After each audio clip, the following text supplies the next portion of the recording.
December 10th meeting of the Pasadena Area Community College District come to order. Will you take the roll, Ms. Thompson? Dr. Fellow? Here. Ms. Brown? Here. Ms. Waugh? Here. Dr. Mann? Present. Mr. Martin? Here. Dr. Selvage? Here. Mr. Thompson? Here. Mr. Lewis? Do we have any public comments on closed session agenda items this evening? Seeing none, Ms. Cooper, will you tell us what we'll be doing in closed session? Yes, President Fellow. Closed session agenda is collective bargaining, PCCFA, lead negotiator Mr. Bruce Barsick, Government Code Section 54957.6, collective bargaining, CSEA, CFT, and POA, lead negotiator myself, Government Code Section 54957.6, and 2 public employee appointments, space planning manager of facilities design and construction, and director of the Rosemead site, Government Code Section 54957. Thank you very much. We'll adjourn to closed session at this time.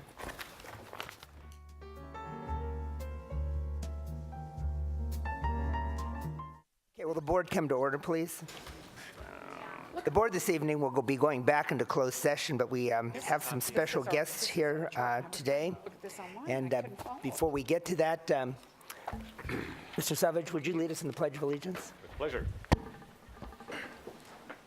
I pledge allegiance to the flag of the United States of America and to the republic for which it stands, one nation, under God, indivisible, with liberty and justice for all. Thank you.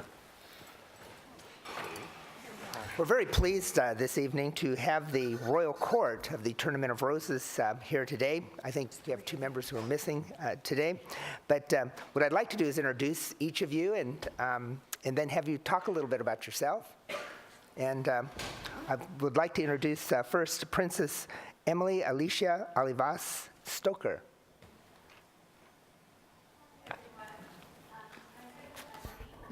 Emily, would you mind going to the podium to the microphone, please? Thank you. Oh, even better. Oh, this works. This Yeah, works. thank you. Well, hello, everyone. That's much better. I'm Princess Emily. I'm 17 years old and currently a senior at Temple City High School.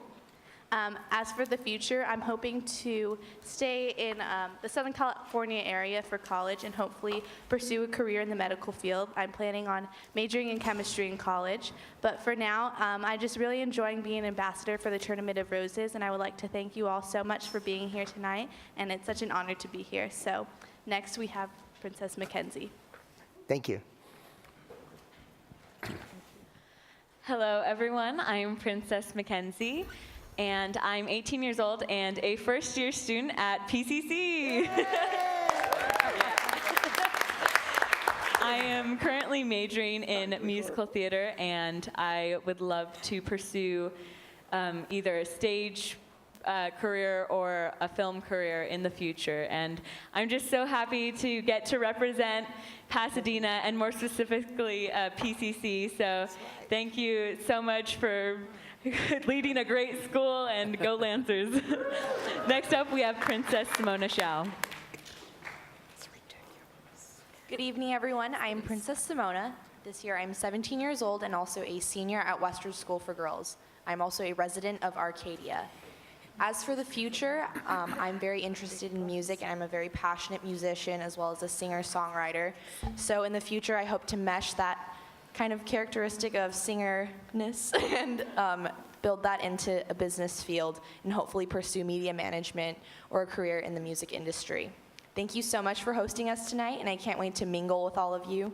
And as for now, I would like to introduce the next princess, Veronica. Hi, Mr. Miller.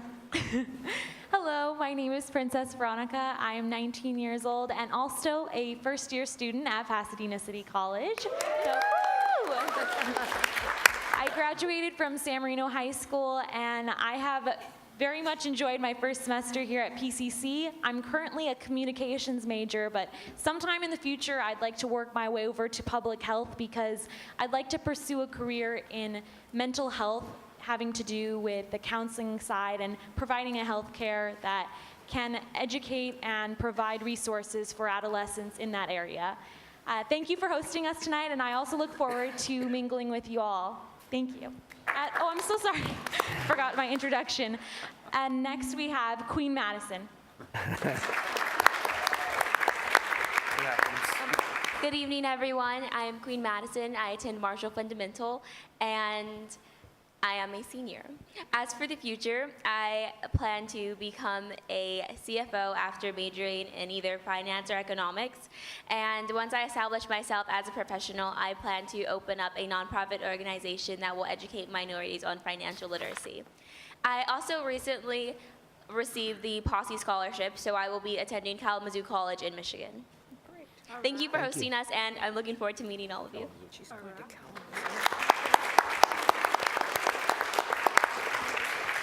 So if I may say briefly here, for each one of the 5 of our 7 Turner Roses Court, this is a particular pleasure for me. As everyone knows, I think everyone knows, I'm a member of the Executive Committee for the Turner Roses Association, and our Royal Court is one of our points of great pride every year. And to have 2 of the members of the court this year being PCC students, as well as having the connection that the Queen Madison has to the college, having been involved in Upward Bound and a number of other activities here in the college, we're particularly proud and particularly grateful for you to be here tonight and know that you will be incredible ambassadors for the city, our state, the country, and the world as you go down Colorado Boulevard. So the board has just some certificates for you, and I'm just going to go ahead and read one, and then I'll hand them out. This one is actually addressed to Rose Princess Emily Alicia Olivas Stoker, is recognized for being a leader and ambassador for the Tournament of Roses and the City of Pasadena. On this day, December 10, 2014, the Pasadena Area Community College District Board of Trustees would like to honor Rose Princess Emily Elisa Olivas Stoker for her selection to the 2015 Tournament of Roses Royal Court. It's signed by Dr. Anthony R. Fellow, the president of our Board of Trustees, and by myself, Dr. Robert B. Miller, interim superintendent president of our fine college. So again, congratulations to all of you. And thank you very, very much for being here. I think once you get the certificates, we're going to take some pictures and have a little reception in the back.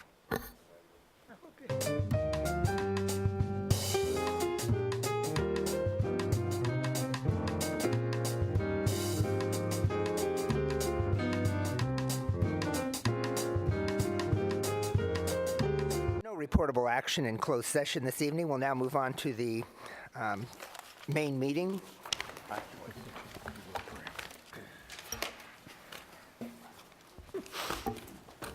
And tonight is the reorganization meeting, or the organizational meeting of the Pasadena College Board of Trustees, in which we elect a new president, vice president, clerk, but the secretary remains the same, the president of the college. And so at this time, I will take nominations for president of the board. I nominate for Linda Brown. Second. We have a nomination from Ms. Hua, second from Dr. Mann. Any further nominations? Further discussion, all in favor signify by saying aye. Aye. Opposed?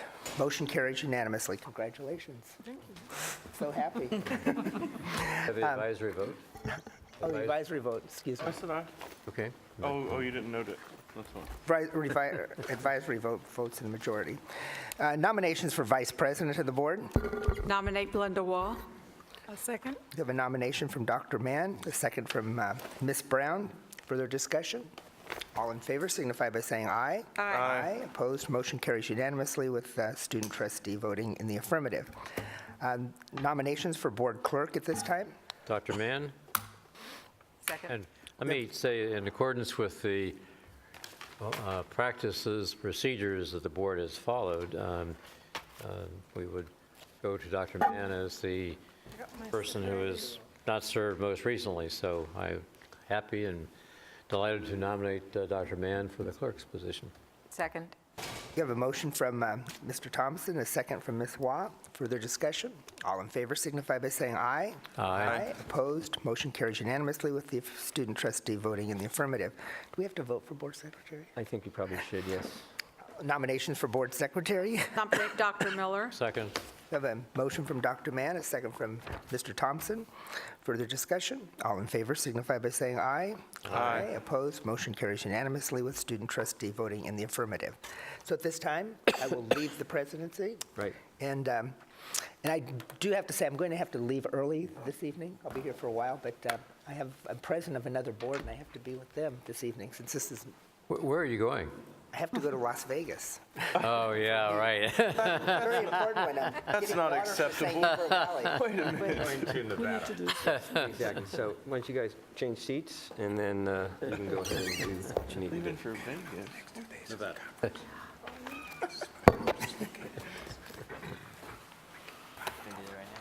Minutes, well, we Gambling next ready to- Don't be too sure. Oh, yes. So I would like to take this opportunity to thank the board for electing me as president. Thank you for your board, for your vote of confidence, and I will definitely work hard to make you proud. Before our president, past president, Dr. Fellow leaves, we have something to present to him. Token of appreciation from the board. Dr. Fellow, we want to thank you for your year of service and for your Very nice. leadership. Thank you very much. Appreciate it. And It was my pleasure. let me go ahead and get a photo up right here, and then I'll forward it to you guys. Where's our photographer? He was in the hall a minute ago. Yeah, Quick photo. Don't we have someone on staff that does this?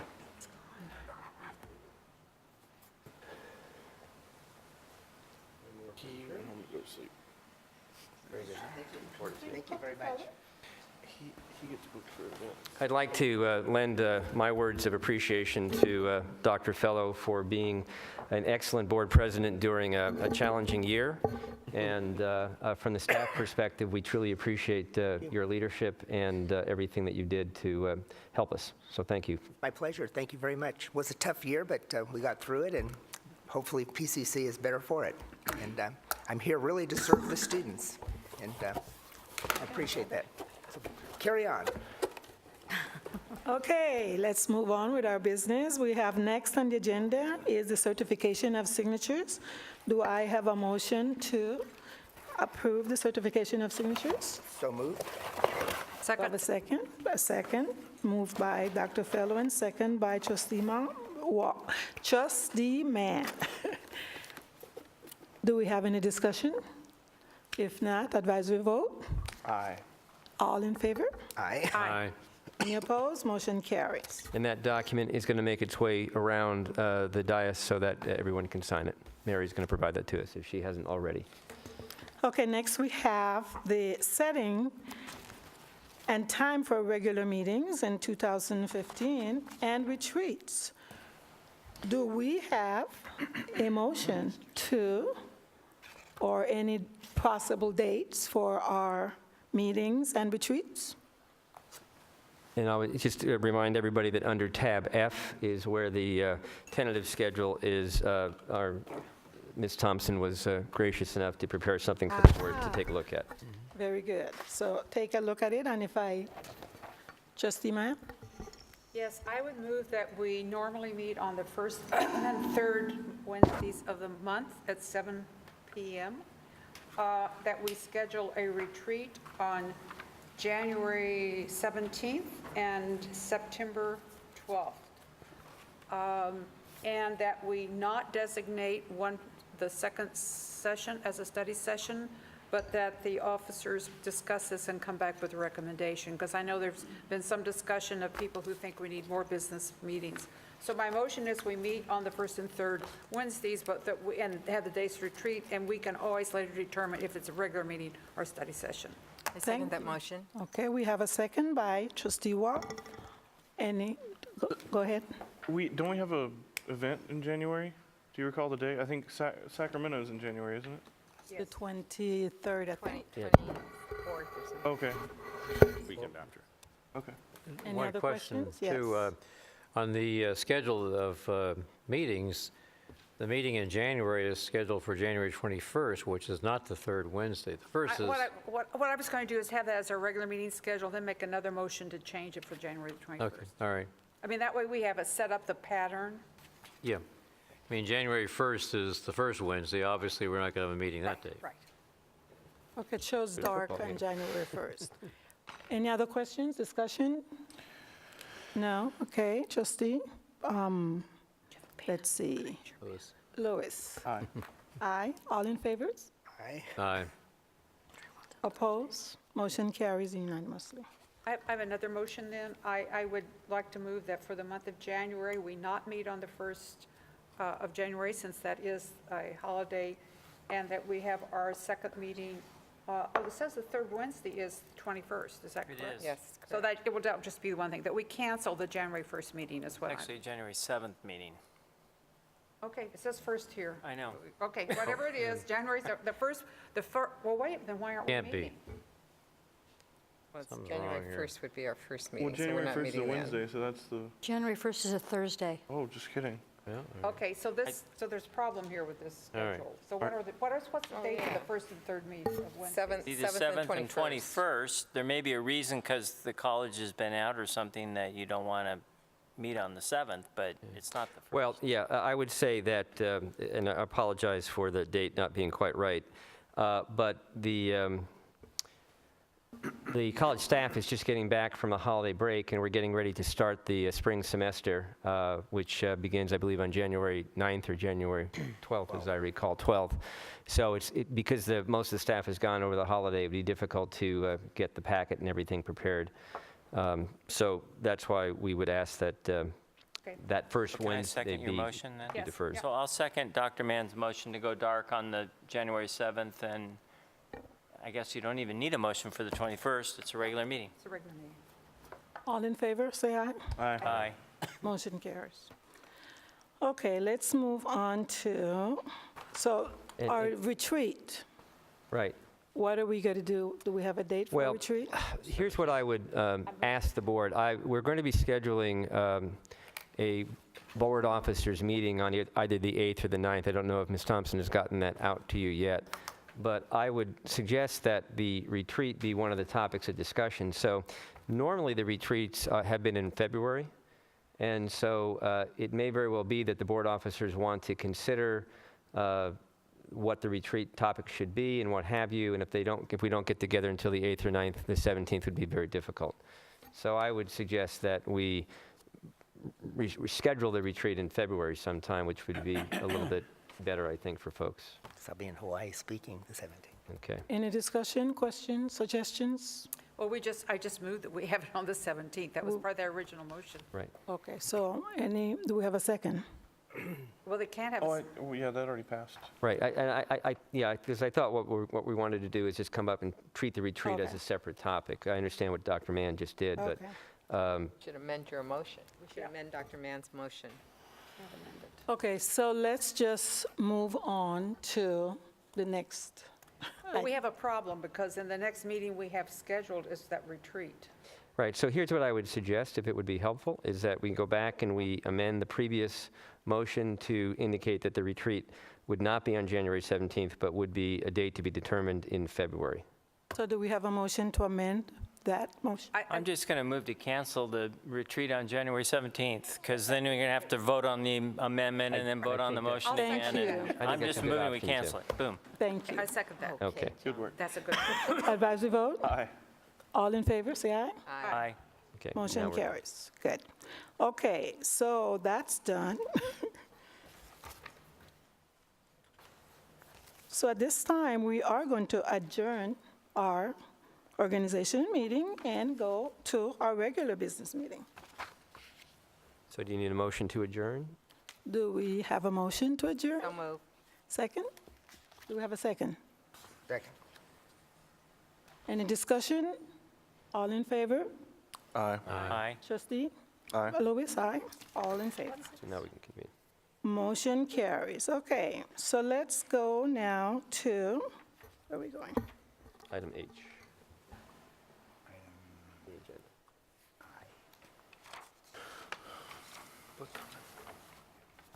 so confusing. Do we have any public comments for today? All right. We have one Actually- public comment on a non-agenda item from Robert, I'm sorry if I mispronounced this, Galaboshan, SPDC. So just know that you have 3 minutes. I'm Robert Galibolian, Thank you for the opportunity. I'm here on behalf of SBDC. I have a small startup called Flows. It's a water hydration company. We launched it about a couple of years ago, and we developed water bottle, basically, which hopefully we're going to be launching in 2015. Also, we have a nutritional line of supplements as well as nutritional bars for athletes. And at that time, about a year ago, I got to know about SBDC here via Glendale, where we actually live. So we knew that there was an SBDC here, and we contacted Salvatrice, who her team actually put us in touch with some consultants that sort of help us target market, define basically our target market for our nutritional supplements. And it's been actually a godsend because it's been helping us focus our attention about how we're going to go to market with our product. So that journey has been very interesting for us because we've been targeting A, for example, whereas the discussion with the consultants at the SBDC, we decided it's actually a better idea to retarget our strategy and go to target B for the athletics. Initially, we had it for the kids. That's a difficult market to actually target. So athletics is where we're going, and with the help of SBDC consultants, actually, we're able to actually define our market. Just wanted to be here to discuss and tell you about the, opportunity that provided us was actually very instrumental in helping us define the market strategy that we wanted to implement. So we're at that stage right now. Good. Okay? Thank you. Thank you. Thank you. So next is the approval of the minutes from November 17. So we have a motion for approval. Move to approve. Do we have a second? Second. We have a motion from Trustee Waugh and a second from Dr. Fellow. Advisory vote? Aye. All in favor? Aye. Aye. Oppose? Motion carries unanimously. So, okay, calls for approval of consent items. Is there anyone that would like to pull a consent item for discussion or? Yes, Trustee. 13I. 13I. Anyone else? Okay. Would you like to talk about it? Sure. The question I have, let me just give me a moment to pull it up here. 13I deals with funds budgeted for training of faculty members for online education.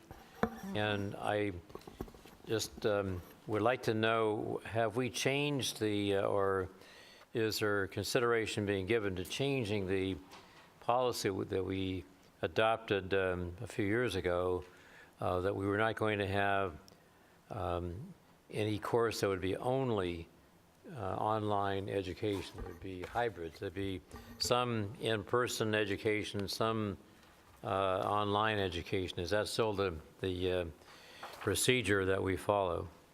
I'm going to defer to Dr. Bell on this, but my quick answer is that we currently have one piece of our curriculum that continues to be primarily online based, but that is being worked on, as far as I understand, Dr. Bell. The rest of it is a combination of being offered on ground in the normal course of things, and then either online or hybrid, a combination of on ground and hybrid.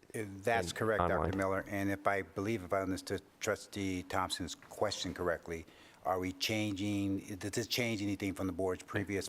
No, it does not. Okay, thank you. Okay, any other questions? If not, I'll take a motion to approve the consent items. Move to approve. Second. We have a motion by Trustee Waugh and a second by Dr. Fellow. Aye. All in favor? Aye. Aye. Motion carried unanimously. Thank you. All right, now we turn to action items recommending for approval, starting with action L. Authorizations to enter into agreement with vendor for Centennial Facilities Master Plan. Dr. Miller. Yes, so let me just go ahead and kick this off. First of all, I want to say thank you to Trustee Selvage for chairing our Budget and Audit Committee, which has also had some of the responsibility of looking at this particular issue as well. So basically, we've gone through an extensive process. At the podium right now is Executive Director Reuben Smith, Executive Director of Facilities and Construction Services, and then Mindy Craig, who is the principal owner of Blue Point Planning. Mindy has helped as our consultant. They're going to go through a brief presentation to bring everybody kind of up to speed, and I'll let them introduce our guests in a second. I would draw your attention to materials that are in your red folder, a packet of information which I believe was delivered to you recently, which provides some additional information that Trustee Selvage wanted provided to the full board, and that's there as well. So with that said, I'll ask Reuben and Mindy to start. Thank you, Dr. Miller. I appreciate the opportunity to have this to speak with you about getting through the Centennial Master Plan. So thank you for giving us this opportunity tonight and the community being here. The process, like Dr. Miller said, has been extensive. It started about 14 months ago. Last October, we laid out a process where we solicited 50 architectural and planning firms to solicit to an RFQ. And we had 11 respondents. And then from there, we actually shortlisted to 4. And we interviewed 4 of those firms. And then we ended up selecting 3 of those firms to go through the conceptual planning process, where we provided them $50,000 to give us conceptual design, roughly 12 weeks worth of work. With that, those 3 firms were HGA, Gensler, and AC Martin. The goal was to find an innovative and experienced visionary architectural planning firm to create the Centennial Facilities Master Plan. Now, what we wanted to do with that is to help us make best use of our resources and the best use of our land, and to marry that with the educational master plan. So we weren't looking for an architect, but we were looking for a planner. And some of the key points that we evaluated these firms on, of the 9 evaluation criteria elements, were: 1 was approach. The approach, we asked for a submittal of a narrative to address the needs identified in the educational master plan, future trends, sustainability, the expansion and engagement with key stakeholders and the community. And that was something that we did in February with visioning sessions that we had last February, as well as a numerous amount of mini visioning sessions that we had with each school. Another area that was critical was experience and qualification. With the experience and qualification, we looked at the organizational chart with that firm. We looked at the roles and responsibilities of those key members, and the relevant project experience that would meet the needs of PCC. The final piece to that was also assessing the staff and the project manager identified specifically for the planning endeavor. We also wanted to make sure that there was project understanding. So we also asked for a narrative that was empathetic to the description of the district needs and cognizant of the district mission. So it wasn't just building buildings to build buildings, not just to growth, not just to identify opportunities with satellite locations, but to actually go through the process and to meet the needs of our growth and how we need to move forward as a district. So, and we also wanted to make sure that they identified the challenges with that as well as opportunities. So with that, we actually came to a recommendation with the task force selection committee. And what we've done is we've evaluated each one of those firms based on that criteria. And there was also the last piece to that was a presentation that was done on November 6th, where we had each one of the firms give a 30-minute presentation, and we had a Q&A, which was actually video recorded, and we basically sent that information to you as well. Thank you. And so in evaluating the three teams, we looked at all the items that Mr. Smith mentioned, and HGA came out as the leader, both from the community discussions as one of the strongest ones, but also in terms of the depth and the extent of information that they provided to the college. One of the things that is very clear, especially from the visioning sessions, from the interviews that I was able to have with many people, some on the board and in the city, was that things are changing. Things are changing a lot, and they're going to continue to change. And so as a college, we need to figure out a strong foundation from which then to make good decisions. And so a lot of the things that HGA provided to us in their very extensive submittal was methodology, details, and thinking that will enable the college to develop a foundation that will build a plan that will help us to make those decisions even as things start to change. And I think that was a really critical piece here, that we know that we're going to have to be flexible and adaptable, and we have to know why we're making decisions at any time. So I think with that, I would like to introduce our team here to give their presentation. And any discussion. Can I just add or ask you to add, we had one more piece of this where we met with the board subcommittee. Yes. Can you mention about that? Absolutely. And in the addition of the two additional members of our evaluation team and who they are. Yes, and I will help me with that. So yes, we did a multi-tiered selection process. We wanted to get a general impression by the community, and that's what the community forum was for. But we also knew that these firms were going to give us a lot of extensive detail. So we had a facilities selection committee that had people from the facilities master plan team, as well as other individuals who looked at and technically evaluated those submittals. And then we also met with the ad hoc committee that included 3 of the board members, Ms. Brown, Mr. Selvage, and Mr. Martin, as well as the former president of PCC, Jim Kostler. Sorry. And then and Lonnie Shields. And Mr. Lonnie Shields. Who is a foundation, a board member, and a very experienced developer and construction specialist and the like. So we went and met with that group and went over those different submittals, over their criteria, and discussed the pros and cons of each one of the potential submittals. And a motion was passed by that group to forward the recommendation of HGA to the full board. President Brown, before we go forward, I have a question I would like to ask about what we're getting ready to do. If we approve this team, that does not mean we're approving any specific project. Is that correct? Well, if I may, just a Yes. what we would be approving is the retention of HGA to be our the district planning, or to be the planning firm for the district to move forward to create our Centennial Facilities Master Plan. Okay, but we are not then approving any specific project in their presentation. Is that correct? That's correct. Basically, what we're doing is they're going to give a short presentation, and then if the board agrees, we will be hiring them to be our Centennial Facilities Master Planning architectural firm.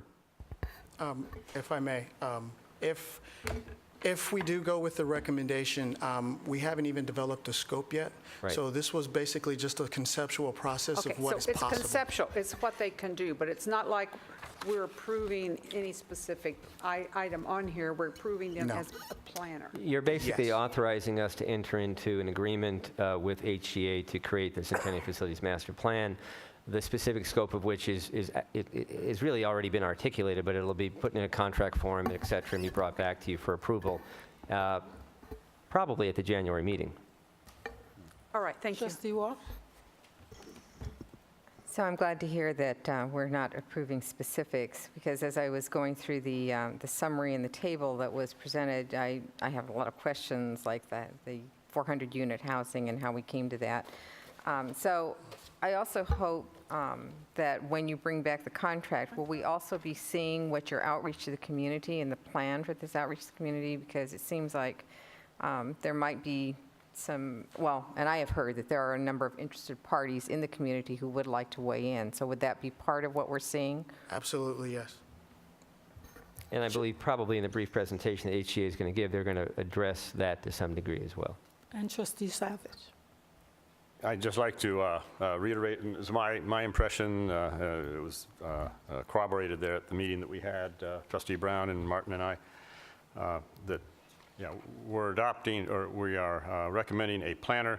There are a lot of assumptions and that sort of thing that went into what I have characterized to people as an illustrative master plan. They have very thoroughly described the process they're going to go through to come up with a master plan, and they've essentially taken that process in miniature and come up with this illustrative master plan, and it might not look anything like this when they do the real thing. Right.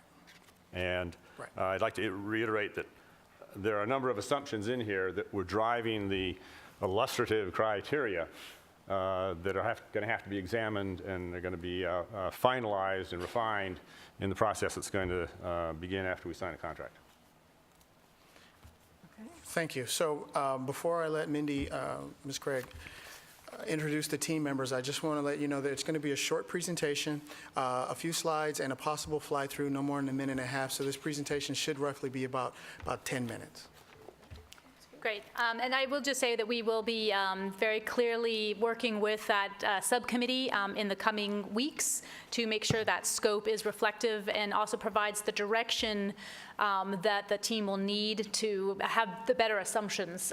And just also to clarify that all the things that were provided in the illustrative plan were based on impressions and direct direction that the college and or the community gave to them. So that was their direction that they're representing here. So without further ado, let me introduce James Matson, who is the principal and project manager of HGA, and I'll let him introduce the rest of the team. Thank you very much. We're very pleased and honored to be here, and thank you for inviting us to present tonight. Satoshi Tashima is our project designer to my right with HGA Architects. Celine Larkin is a senior planner with HGA, and Ina Murphy is a senior facility programmer with Facility Programming and Consulting. So, it works. All right, so we'll just briefly go through what we did, and yes, this was a design competition, so we were designing without the benefit of a lot of input from all of you, from stakeholders in the community and the college. So part of our process is a very interactive and iterative process that involves feedback and communication, so we will be developing the plan as we proceed. So this is just a what it could be. So I think it's a very exciting time for all of you here. You have the opportunity to embark on creating a roadmap for educating students for the global 21st century. Part of our process that is very important is establishing goals in your vision, which we have done some already with you in some of the workshops that you see here. These become the foundation of our work process because these become guiding principles that we'll use to evaluate the success of the design options and planning options that we'll present to you as we proceed. In the illustrative master plan, which was presented, looked at a lot of qualitative aspects of the campus, but we also looked at quantitative aspects of PCC. Our quantitative investigation provided invaluable findings that informed the effort. The team created a design based on hard data rather than assumptions, and that's what we'll continue to do. We can loosely group our quantitative investigation into 3 areas: people, existing space, and future space. We looked at demographics and workforce trends. We looked at student, faculty, and staff numbers, both history and we projected out growth. We looked at existing space use, including classrooms and class labs and how they're scheduled, and we're able to suggest some opportunities for improvement. We projected space needs, including creating a classroom demand analysis for future classroom need, and produced renovation and construction projects by year, which you'll see in the schemes to follow. So all of that, of course, will need to be updated as we progress into phase 2 of this master plan, and we look forward to validating data sets and to nailing down specific institutional goals. Thank you. One of the tasks assigned to us during the competition was to look at growth within the district, at other opportunities besides the main campus. So we took a look at the population density in your district, the median income levels, where your student population is currently coming from, and that helped us to find concentrations of students and potential students where you could actually take the facilities to the students, much like your Rosemead campus. So we've identified some potential cafe college type facilities that can bring services to students, as well as expansion of Rosemead and potential other opportunities that we would like to discuss with you. So learning outcomes and student success increases with the level of engagement. So what we had done with the efforts to date, we were focusing on how can we increase that engagement on different scales, on a district outreach level, on a campus and its immediate surroundings, on a building down to the individual level, and how the opportunities, how to increase identity, the sense of belonging and ownership with the physical master plan. Sustainability is more a holistic approach. It's not only meant to be environmental, but also looking at the social and educational sustainability aspects as well. Really quick, some of the imagery of the illustrative concept master plan to date. So today, with this historic core, but not without its challenges, especially when it comes to the perimeter, to the immediate neighborhood. In dark red are some of the new potential buildings, highlighting, for example, along Bonnie would be a state-of-the-art STEM building based on some of the data Ina was just mentioning earlier, the lack and need of additional lab spaces currently on the campus.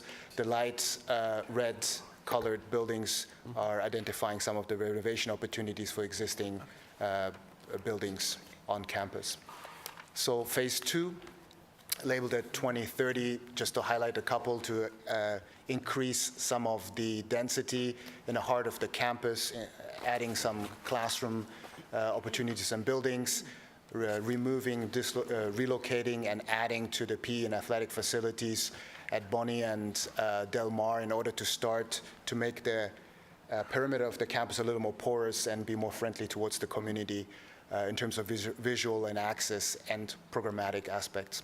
The full build-out is looking at the potential density, what can be done, what could be done, also looking at how Colorado Boulevard becomes part of the whole 24/7 College Village concept with potential opportunities for student housing, which came up. Again, these are one of those aspects we would like to dive into with you a little further in the actual master plan, whether that is viable and works well. But it would certainly address some of the aspect of identity, sense of belonging, and the 24/7 aspect of college, of the College Village. Underlying the overall master plan is a system of open spaces and quads that anchor various areas of the campus. And again, this is a concept more than, exactly where they might be and so on. But the concept is that then they define the public realm. And the most important of these is the historic formal entry on Colorado Boulevard. Each of these open spaces would have a distinct character that would support the surrounding academic facilities. And so there'd be an integration of interior and exterior learning spaces. These are all tied to a pedestrian circulation system, which you see there in blue, and it improves the east-west cross-campus circulation as well as enhancing north-south connections with the surrounding community. While we're on this slide, I'm just going to mention that we aren't showing you in this illustration where the major points of access for vehicles are, but there is a major point on each of the 4 sides of the campus, and they do lead you into this network of pedestrian and open spaces that are the places where the student amenities will take place and that area of activity that is the hub of the placemaking. And so in this illustration, we can see what these kinds of places could become. And this is a view of the current quad looking towards Horace Mann. Some of the idea in terms of the open spaces to address, again, some of the different scales and the different characters of the open spaces. As mentioned a little earlier, the notion of expanding the campus north of Colorado Boulevard in order to capture some of the opportunities in order to connect deeper with the community. This is a rendition of at the corner of Hill and Colorado, looking towards the main campus in Horace Mann. And Satoshi mentioned earlier the active learning opportunities in terms of renovating existing classroom facilities and looking at new classrooms to improve student learning, and looking for opportunities both inside and outside the building for informal collaboration and continuous learning opportunities throughout the campus. This is a potential distribution of various programs. On the right-hand side, you see the new STEM building behind the library, a recreation athletic facility down at the corner of Del Mar and Bonnie, a new health sciences building up at the corner of Colorado and Hill, and repurposing and new buildings at the heart of the campus as well. That still creates Horace Mann and the historic core as the heart of the campus. Some of the interdisciplinary opportunities are to create some hubs at various points between different programs that could have student services and food facilities, but also success centers, learning opportunities, and further collaboration spaces. And just a quick summary, this is some of the numbers that we crunched during the competition, but these need to be vetted with all of you, and verifying growth goals and opportunities for the build out of the campus. Okay, now. So we're just going to show you the short animation of the sort of an fly through of the.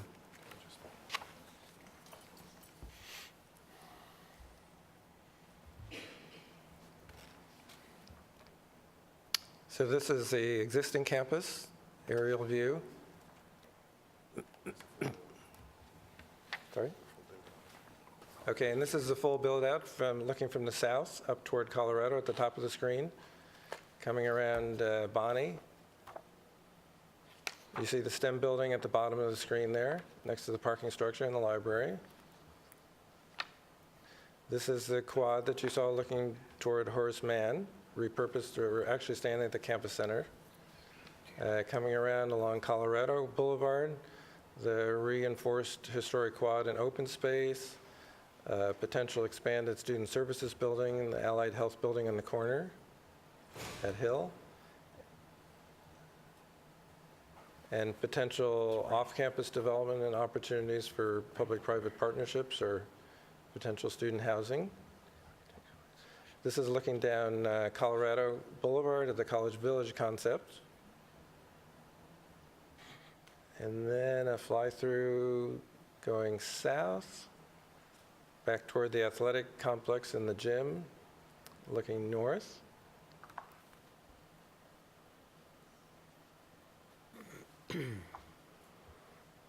Center for the Arts is right there in the center, behind Horace Mann. And then again, one of the student hubs or living rooms on the campus.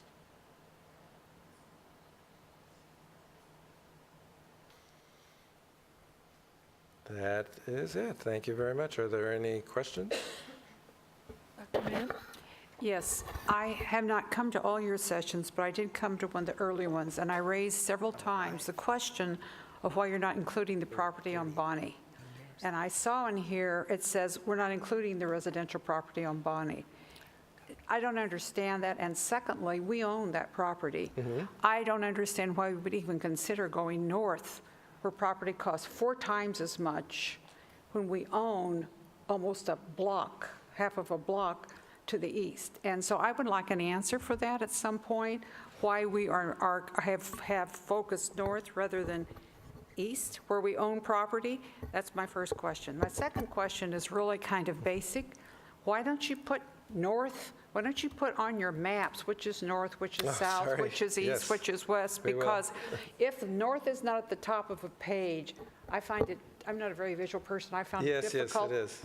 to art. Well, no, it isn't always. I'm looking Okay. at some maps where it's not at the top of the page. Oh, So gotcha. that to me was what made it difficult. Okay, sorry. Difficult. I've got 2 or 3 points. I want to make them all, but the main one was on body. Now, another point I would like to make is I think it is very important that we keep the open space in front of the library. I noticed there was some staff on that, and I'll tell you a little story. I had, every year, the President's Latino Advisory Committee gives scholarships, and this year I had the opportunity to have lunch with one of the young women who received a scholarship, and she was from Whittier. And I said to her, well, that's great, but why did you come here to Pasadena from Whittier? And this is what she said.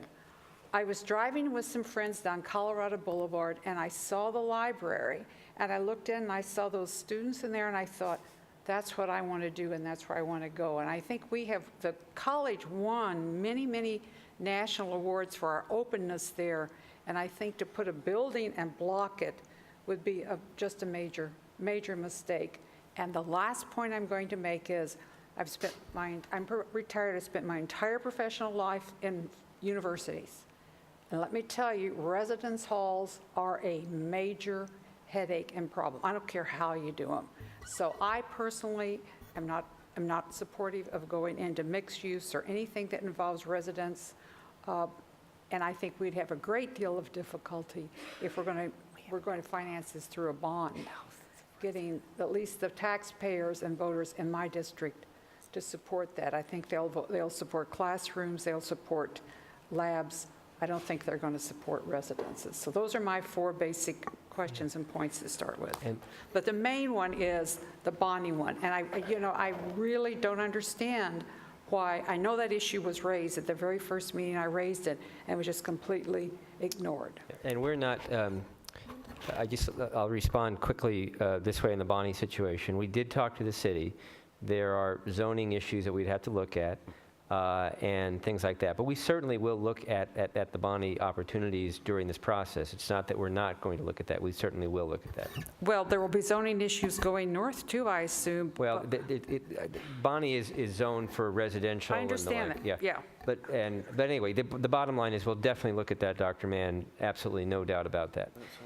And then, Excuse me, but it says here, we're not even considering the residential. I mean, that's what it says. So I would really like for us to show that we're considering what we're considering. and we noted, and we will. So there's no doubt about that.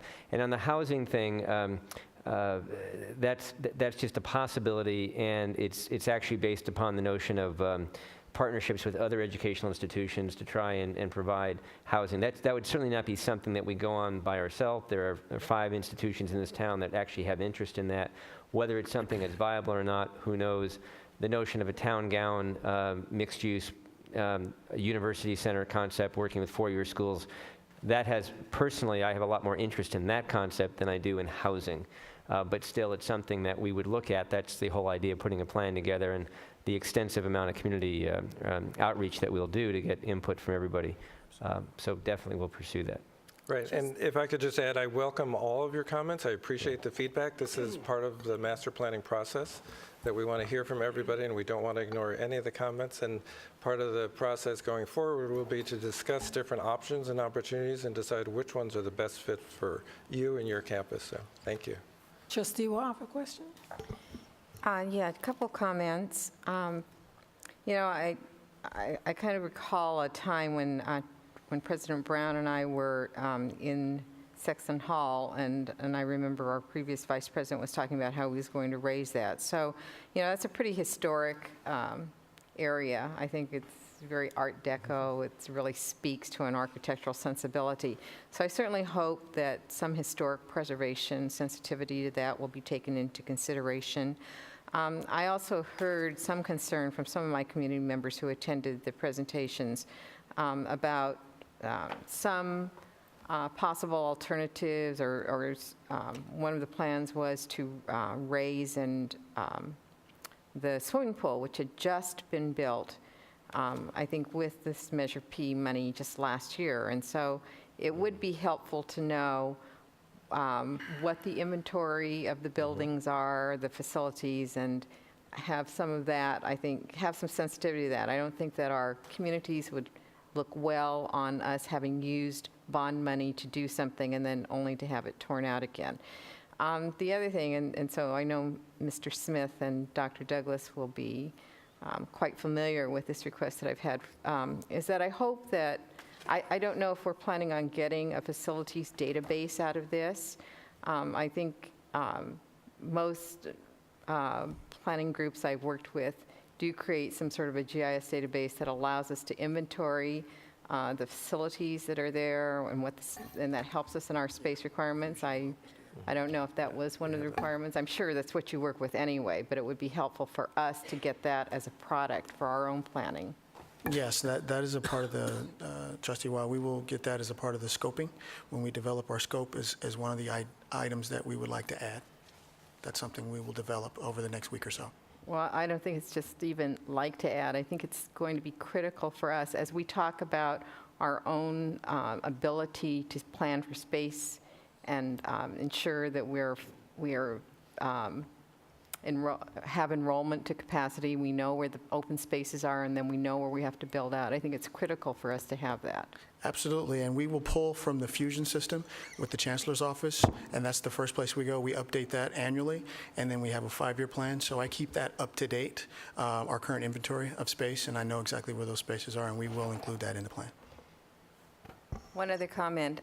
In looking over your phasing of your buildings, it would be helpful to have seen those as overlays, so that you color code them so we know first phase looks like this, and so we know what's being built over in those phases. Yes. So that's just a visual. Okay, perfect. And we will be looking at many more phases than what we've shown you now, because we'll be working with, looking at the age of the facilities, the historic nature of the facilities, and determining what the useful life of the buildings are, and we'll work out a better phasing plan that should meet your needs. Any other questions? Trustee Salvage. Right. Now, recognizing that this is, as I have characterized it, illustrative, about how many new square feet did this plan involve on the campus? Never mind the housing or that sort of thing or anything on Bonnie, just within the existing campus footprint, about how many new square feet were being shown here as being built? And the second question is, how many square feet were being demoed? There was the R building, L, W, FS. We all know about the U building, or B, or whatever it's called. Right. Okay, the preliminary numbers I have in front of me, the campus right now is about 1.1 million total square feet. I think in our growth shows it going to 1.2 million total, so it's a net increase of 100,000. But within that, there was 360,000 square feet of replacement facilities for some of the aging buildings. Okay, 1.2 million is the existing? 1.1 million is the existing. Right. In the 2030 plan, we'd go to 1.2 million. At the full build-out, we have the potential to go to 1.6 million square feet. I want to remind the board that this is the very, very first step in this process. We're here tonight to authorize and enter into an agreement with the vendor for the Centennial Facilities Master Plan. A lot of this detail, a lot of these questions will come out as the plan is developed. And what I hear from HGA and I hear from board members is lots of questions. They will be very responsive. There'll be lots of community forums, lots of in-house discussions, lots of discussion with our ad hoc board committee. I know that Trustee Selvage will be very actively engaged in this, as we want him to be, and also as we brought Dr. Kostler to the table, Lonnie, et cetera. So this is the beginning step. I was going to say the same thing. Our goal is to hire what I would call an official handholder to start a process to do this. And they were asked they were given almost very little direction, these three firms, to show what they could do, just so we could decide who would be the best handholder. So really, we're just voting on a handholder, and then the process begins. That's very for reals. Mr. President, I'd like to make a motion to authorize to enter into agreement with the vendor for the Centennial Facilities Master Plan, the company we have before us this evening. Second. Thank you. We have a motion by Dr. Fellow and second by Dr. Mann. Do we have any other discussion? What's the, when do we get into the price? The approximate cost is in the $400,000 range, as I recall. Is that correct, folks? And this would be funded over 2 fiscals, is the way we're currently budgeting it. Okay, advised vote. Aye. All in favor, signal yes. Aye. Opposed? Motion carry unanimously. Thank you very much. Thank you. Thank you, folks, very much. And to Ruben and to Mindy and to the team that helped put this together over 18 months, sincere thanks on behalf of the board and the administration. Okay, as we move on to item M, adoption of Resolution 527 to authorize to enter a temporary interfund cash fund borrowing. Do I have a motion for approval? So moved. Second. Thank you. Advise, we have a question? Question. How is this going to work? Is there an amount in that limit that's authorized, or are we just writing a blank check? Basically, this is a cash flow management agenda. Before we actually would take such an action, if you'd like, we can bring it back to the board and explain to the board what we're doing. But what this does is this provides this opportunity to delve into some of the other funds that have cash in order to make payroll and other issues. In past years, we've had to use this normally May, June, occasionally. This is a little early for this request, frankly. But the fiscal and business services folks thought that this would be the appropriate time to bring this forward. To answer your question, and I'll ask Joe and Diane, I think at any one time we may have, at one point we might have shifted $5 million, but it's very short term and it has to do with cash flow payments out of LACO and also out of the state when the assessment income comes to us from the state.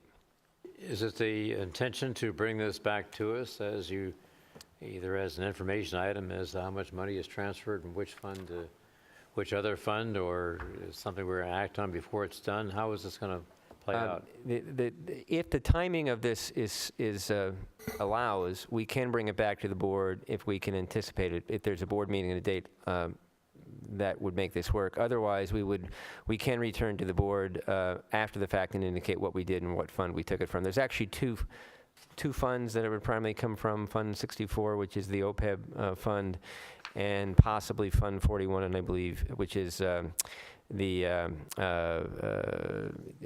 Capital Improvement Fund, and then maybe Fund 25, Schedule 25, which is for long-term obligations. Those seem, as I recall, those are the 3 funds that have, if you will, available cash.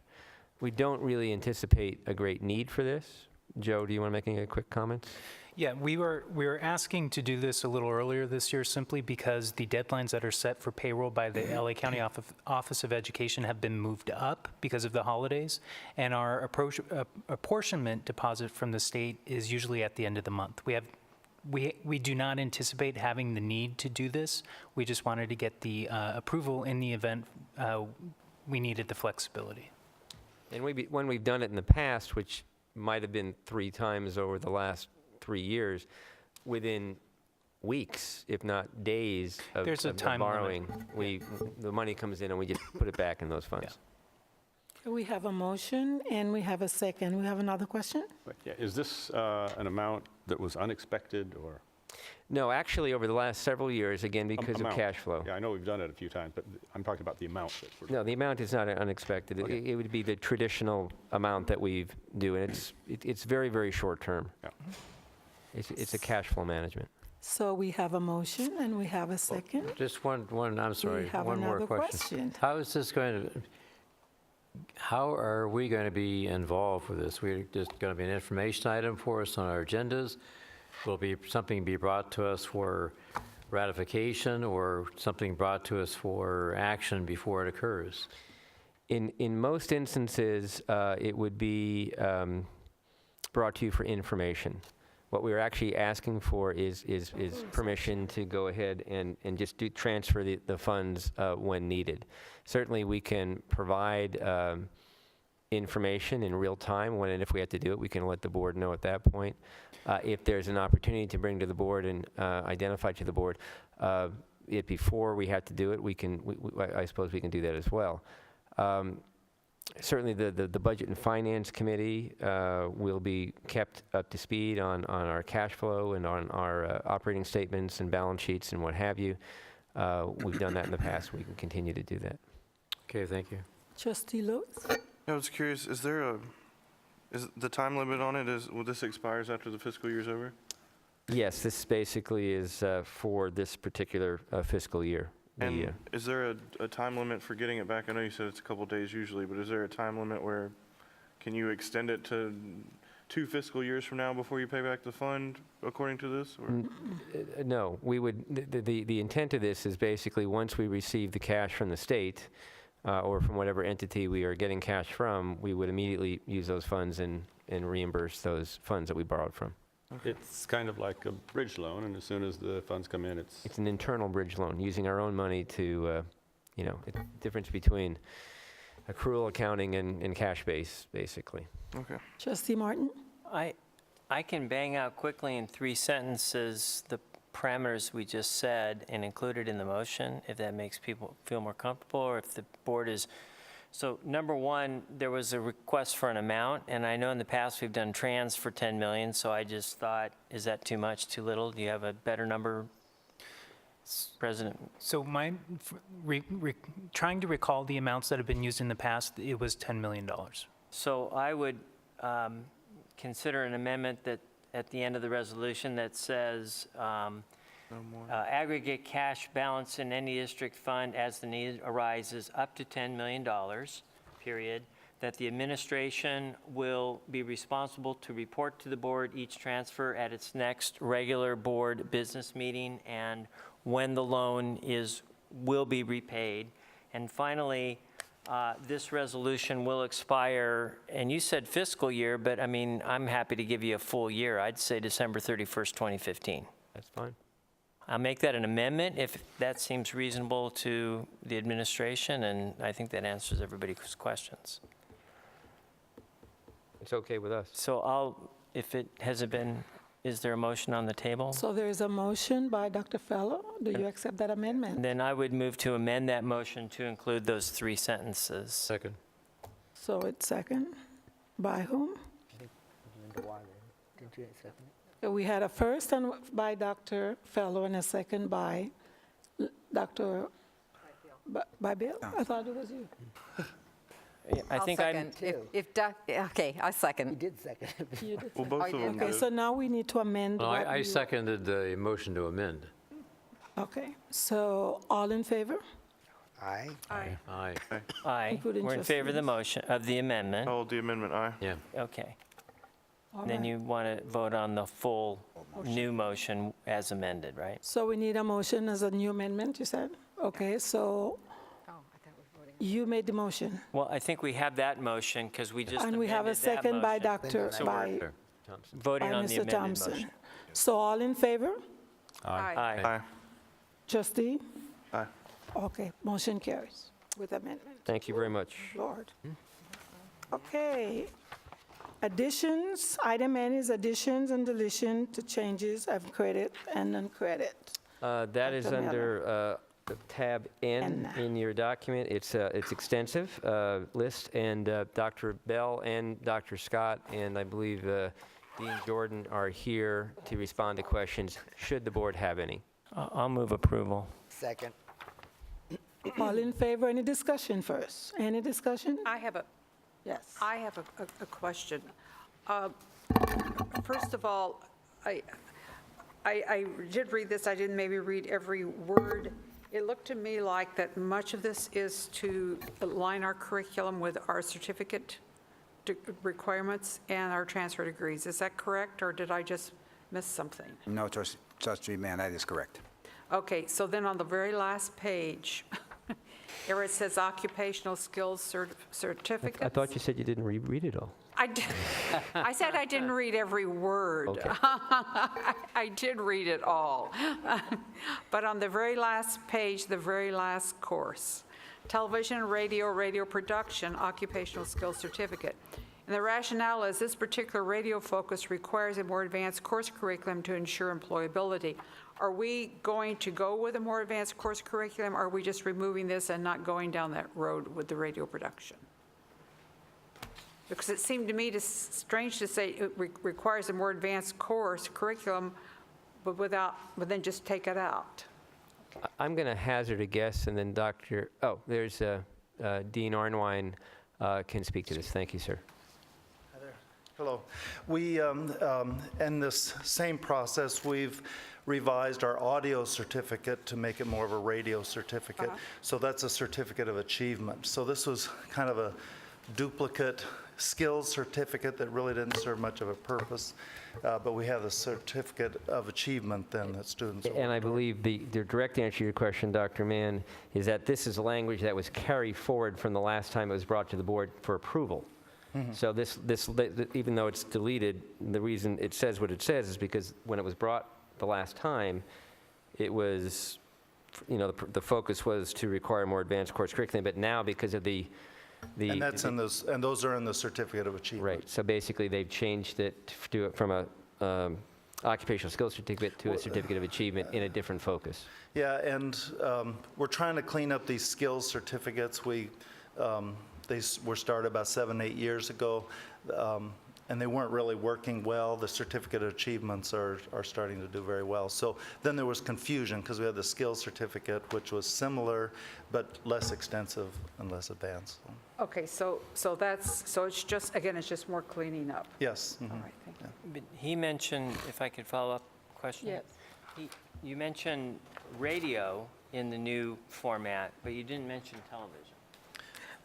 No, and Barbara Naylor and our faculty and Carmen Perk, they're starting to work on the television. But Sarah Barker got started on this, and we were able to get it in through this term. Because you have to permit me this interesting story. Sunday, my wife takes me to this beautiful little shoe store in South Pasadena, which is running, of course, a fabulous sale. And the young man who ends up selling us the shoes has this phenomenal baritone voice. And you look at him, and he didn't look like he would have that kind of voice. And as we were checking out, I said to him, I'm sure you're a great shoes salesman, but you should be using that voice for radio or television. And he said, funny you should say that. I'm in a course at Pasadena City College. TVR 12, probably. So if I'm cutting his course, man, I'm shoeless. You're shoeless, right? So that's not happening, right? Okay. Hope not. So I'll entertain a motion. Motion to accept. approve. Second. Okay, any other questions or comments? If not, advisory vote. Aye. All in favor, say aye. Aye. All in favor? And Motion carries. I do want to briefly say I want to give great thanks to the faculty and the Curriculum Instruction Committee and all of our deans and others. And we have the two C&I co-chairs in the office who would like to stand up and take a bow and say thank you very, very much.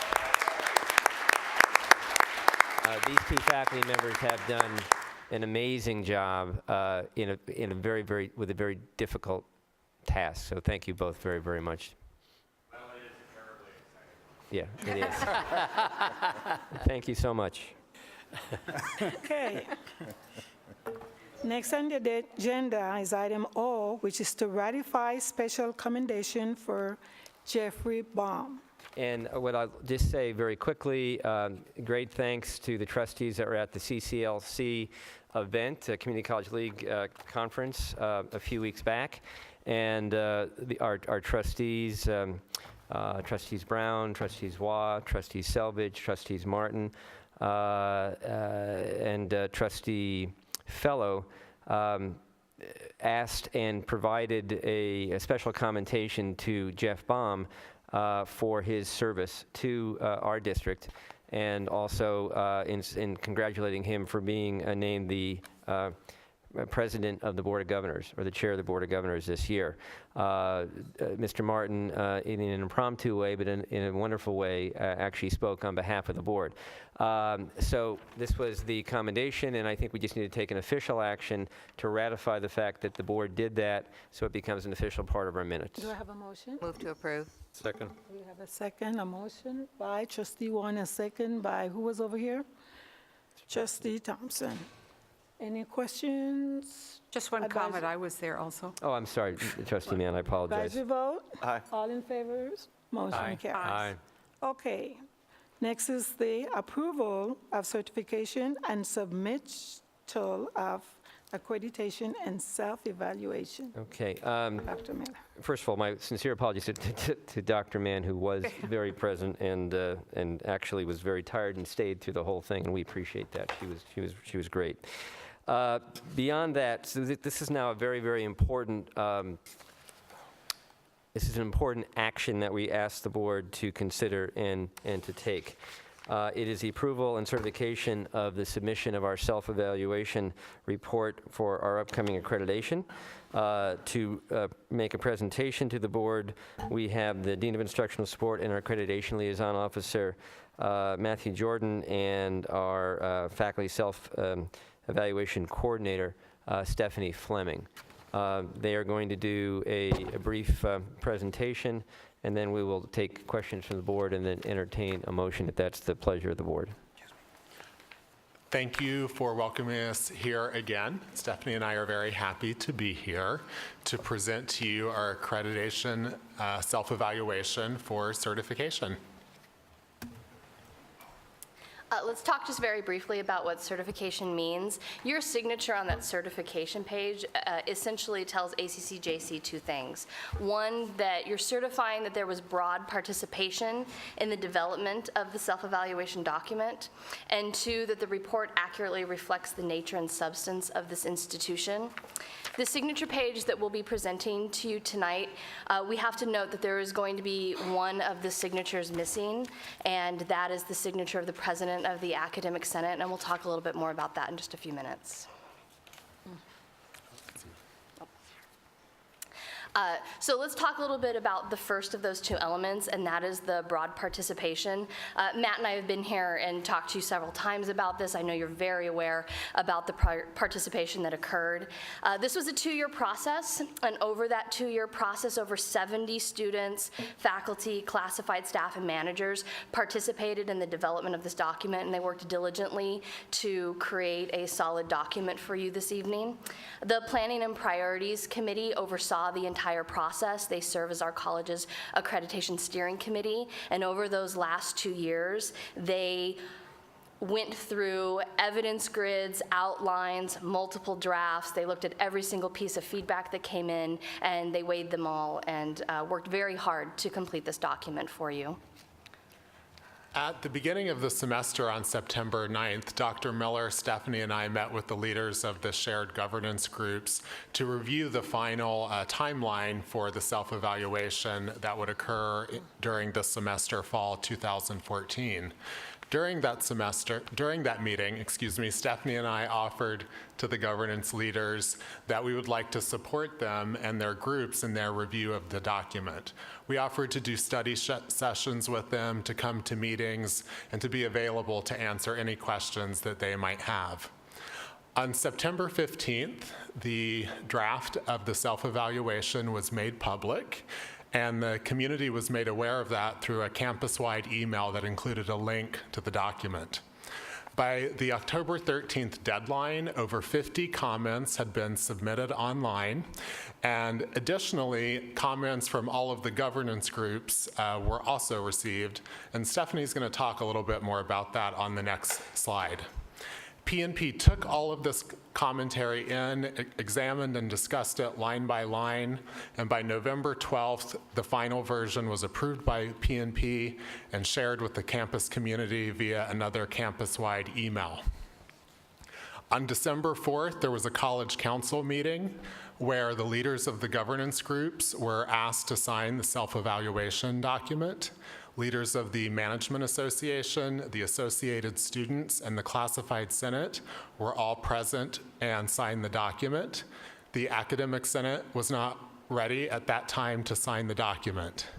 They held an emergency meeting on December 8th to discuss the self-evaluation document, and at that time voted to recommend that their president not sign the document.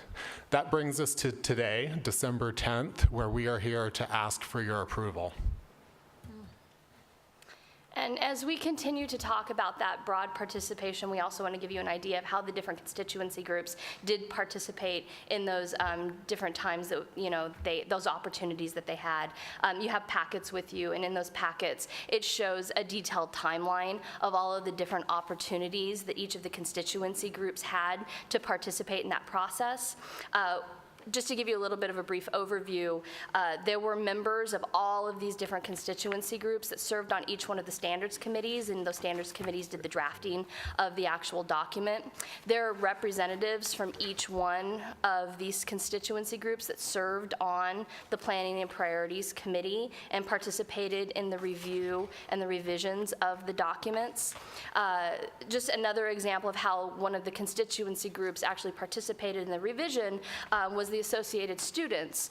After that September 9th meeting where we met with the leaders of the shared governance groups, the Associated Students decided to proceed by spreading, they assigned each one of the standards, each one of the sections to different Associated Student leaders. Then they invited Matt and I to come to one of their meetings. We went line by line, section by section through all of that feedback. They gave that to us, and then we were able to incorporate that into the document.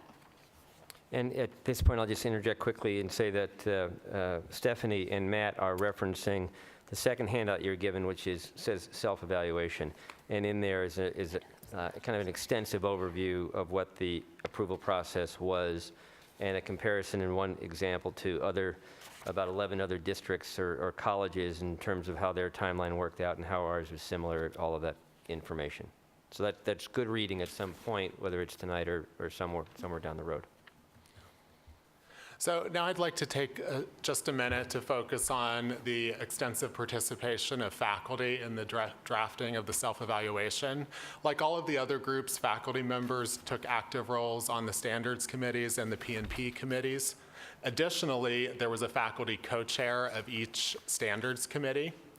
After that September 9th meeting, the Academic Senate Executive Board decided that the best way for them to generate feedback on the self-evaluation was to hold a 2-day off-campus retreat, which they did on October 2nd and 3rd.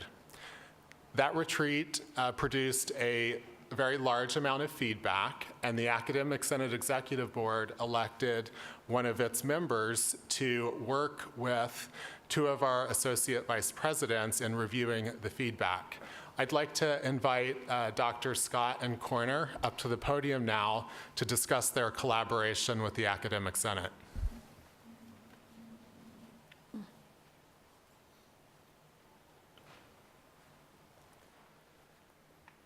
Good evening. Ryan and I, both of us, or one of us, met with members of the Senate Executive Committee on, as Matt said, 12 occasions to determine what they felt was missing from the self-study and to add or revise language that they felt would make it that it would more accurately present their point of view.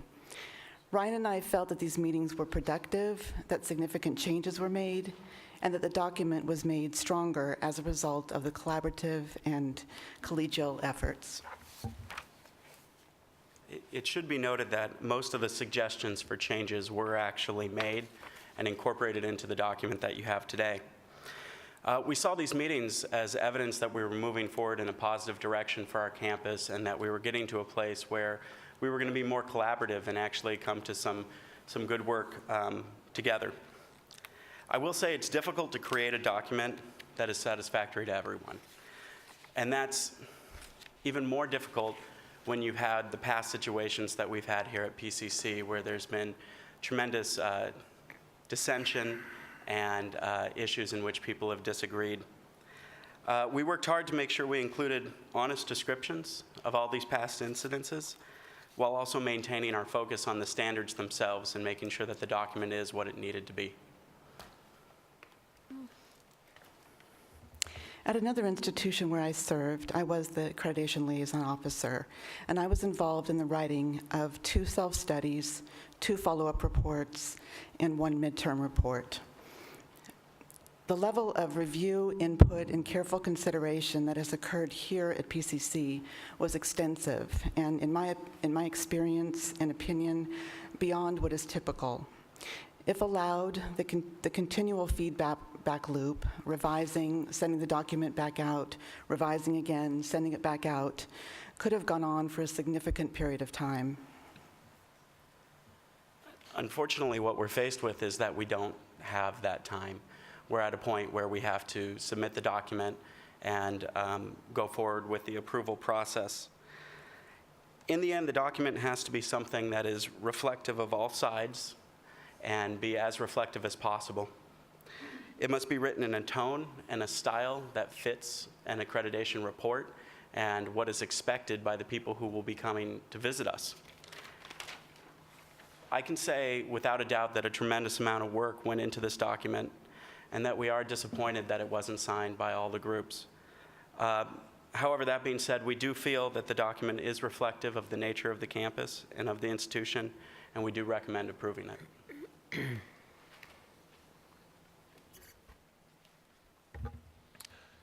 So, as we mentioned previously, the document was made available online on September 15th. The Academic Senate met to discuss the report on December 8th, this past Monday. At that meeting, they recommended that its president not sign the document. 18 voted against signing, 14 voted for signing, and there was 1 abstention. Now that we've talked about that first area about broad participation, let's talk about the second thing on the certification page, and that's that it's an accurate reflection. Any effective self-evaluation is going to cover 2 things, the strengths of the institution, and then it will also identify those areas of improvement. We're really happy to report we have a lot of excellent things here at our college, and we were able to highlight those in the document. Some of those strengths are that, we're clearly dedicated to our mission, that we have this educational master plan that guides our decision making. What's more important is that it's become clearly institutionalized. Everyone knows what it is, everyone knows how it works, everyone can reference it. And from being on a site team, I know that that's going to be extremely important to those who come and visit us from ACCJC. We have quality instruction happening on our campus, that we have student success initiatives like the first year experience and other curricular innovations. And not only that, but a lot of those innovations have received national and regional accolades, and we were able to highlight that in the report. We have first-rate student support, library and learning support services, and our document highlights that, shows that our library is award-winning, and shows all of the wonderful things that these support services like the LAC are doing to serve our students and our community. We have highly qualified faculty, classified staff, managers, and they all work hard to serve our students, and that's very clearly articulated in this document. We've been able to have many improvements to physical and technology resources. A lot of that is because of the support of our community. We are a financially stable institution. We were able to weather extraordinarily difficult circumstances and do it well. And finally, we have updated policies and procedures, and this is going to be very important to that visiting team because they're going to see that we're reflective and that we're constantly moving forward and making those changes. And I have to thank Crystal Colross and for those of you on the board because you worked so hard to update those particular policies, and we thank you for that. So to be a truly accurate reflection of the institution, the document must reflect not only our strengths, but also our areas for improvement. Along those lines, the document contains 47 actionable improvement plans, which are the specific action items that all college staff in the coming weeks and months will work to implement to improve all of our instructional services, our instructional offerings, and the processes at the college. Also, to be an accurate reflection of the campus, the document includes several controversial occurrences that have occurred on campus as they align to the accreditation standards. Some of those include the removal of the winter intersession, the revision to the procedures to the evaluation of the president, controversies on normal closing numbers, disputes over faculty hiring priorities, and alleged violations of the Brown Act. Including dealing with these controversial topics in the self-evaluation, I have to be very honest with you, it was very challenging. There are many groups on campus that have at times oppositional perspectives on these matters. So to create one document that honors all of these perspectives was at times challenging. Our approach to these items were that we wanted to include multiple viewpoints in a way that did not privilege one viewpoint as fact, because that would in effect disregard other viewpoints as untrue. So how we handled this in the articulation of these items would be using language such as this group's perspective, it holds the perspective that, while this other group holds this different perspective. That was our strategy for trying to honor multiple perspectives. And again, always while using language that was neutral and objective that is appropriate for an accreditation document. And so the next question is, what are our next steps? We'll be submitting this document to ACCJC, and then we use it as a tool to be able to move forward. Starting in January, we'll begin our preparation for the site visit, and then we will begin implementing the AIPs. The last time I was here talking to you, I talked about that and the steps that we're taking, specifically in planning and priorities and reaching out to leaders on campus to start implementing those AIPs, and that will put us in the best position when the visiting team comes and sees us, which will be from March 2nd to March 5th. And then we should receive ACCJC's decision on our accreditation status sometime in June or July of 2015. So before we receive any questions from you, I would just like to take a moment to make a closing remark, which is that 2 years ago when I assumed this responsibility, I really had no idea how difficult this would be or how rewarding it would be.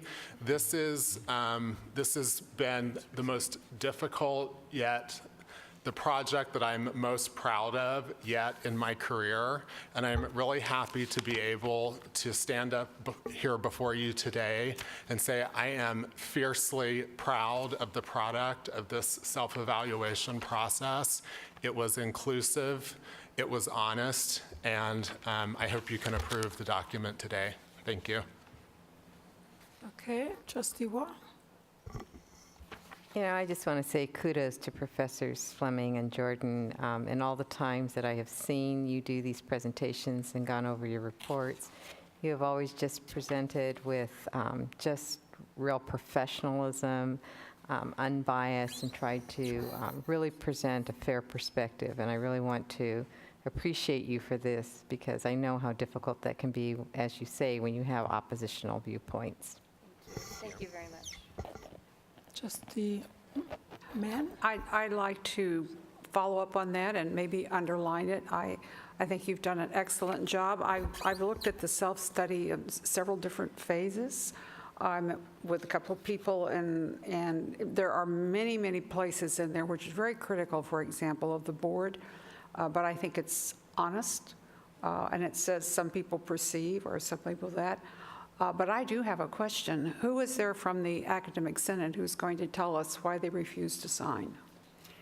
I notice Mr. Cairo's not present. Yeah, and I would Mr. like Cairo is ill this evening. Okay, well, I'm sorry to hear that. But, if the rest of the board would like to, I'd like to know. And Chris Pallone, Vice President of the Academic Senate, is here and can either speak now or can speak during the time that the Academic Senate can speak. It's at the discretion. But before I vote on it, I'd like to know why they didn't sign. Okay. If the rest of the board would. Would you mind? Would you mind stepping to the podium?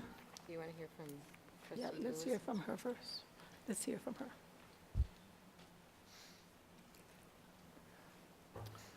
Thank you, board members.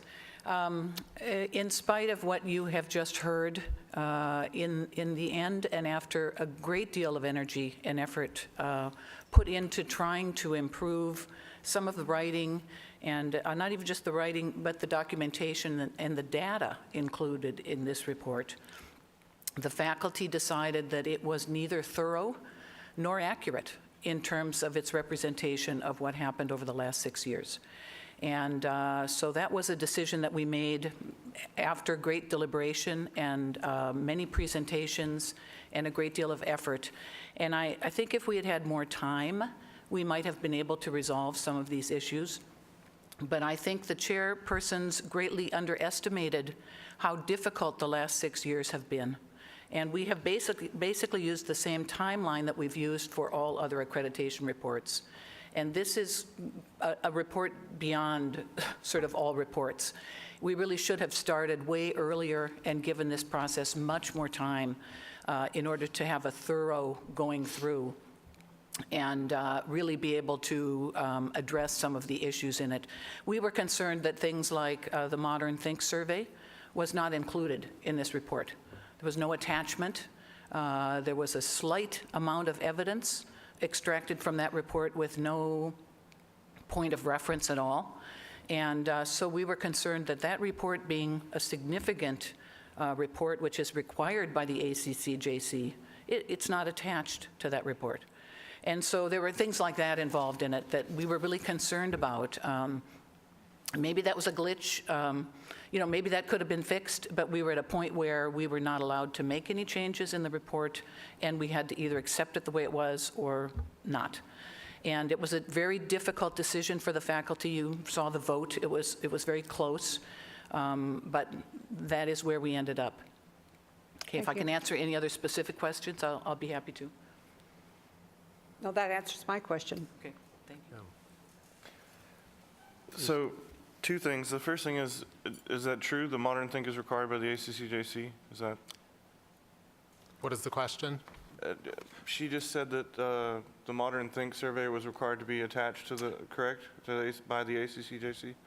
No, it's not required to be attached, but it is attached to evidence to the document. Via a link. So there's a reference to it, is that correct? There is, to my memory, it is in standard, you have to excuse me, it's 600 pages. It's in standard 4.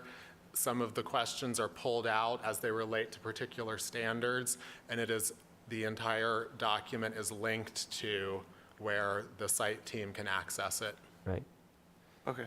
And the second thing was, what happens when this is approved and signed without their signature? What is, big picture, what's that mean? Sure. The document will still be submitted to the ACCJC. There is no standard that says that all campus groups must sign or certify the self-evaluation. So there is never a sanction issued based on a signature. So I cannot state that anything directly will happen. I would say that it sends a sign to the commission and to the visiting team that there was a dispute over the self-evaluation or there are participatory governance struggles at the college. And I'll just add quickly that it would be inappropriate to leave either impression. Impression number one, that this means that we are going to be on warning or probation, or impression number two, that we'll be able to explain this away. So as we start in January and start preparing for the visiting team, documents like this self-evaluation, the process and what have you, and others will be prepared to fairly and in an appropriate, transparent way, put the facts in front of the visiting team, and then they will decide as they feel they need to. Yeah, my concern with the lack of the signature is that in the document, the narrative discusses our struggles over the last several years with governance issues on campus.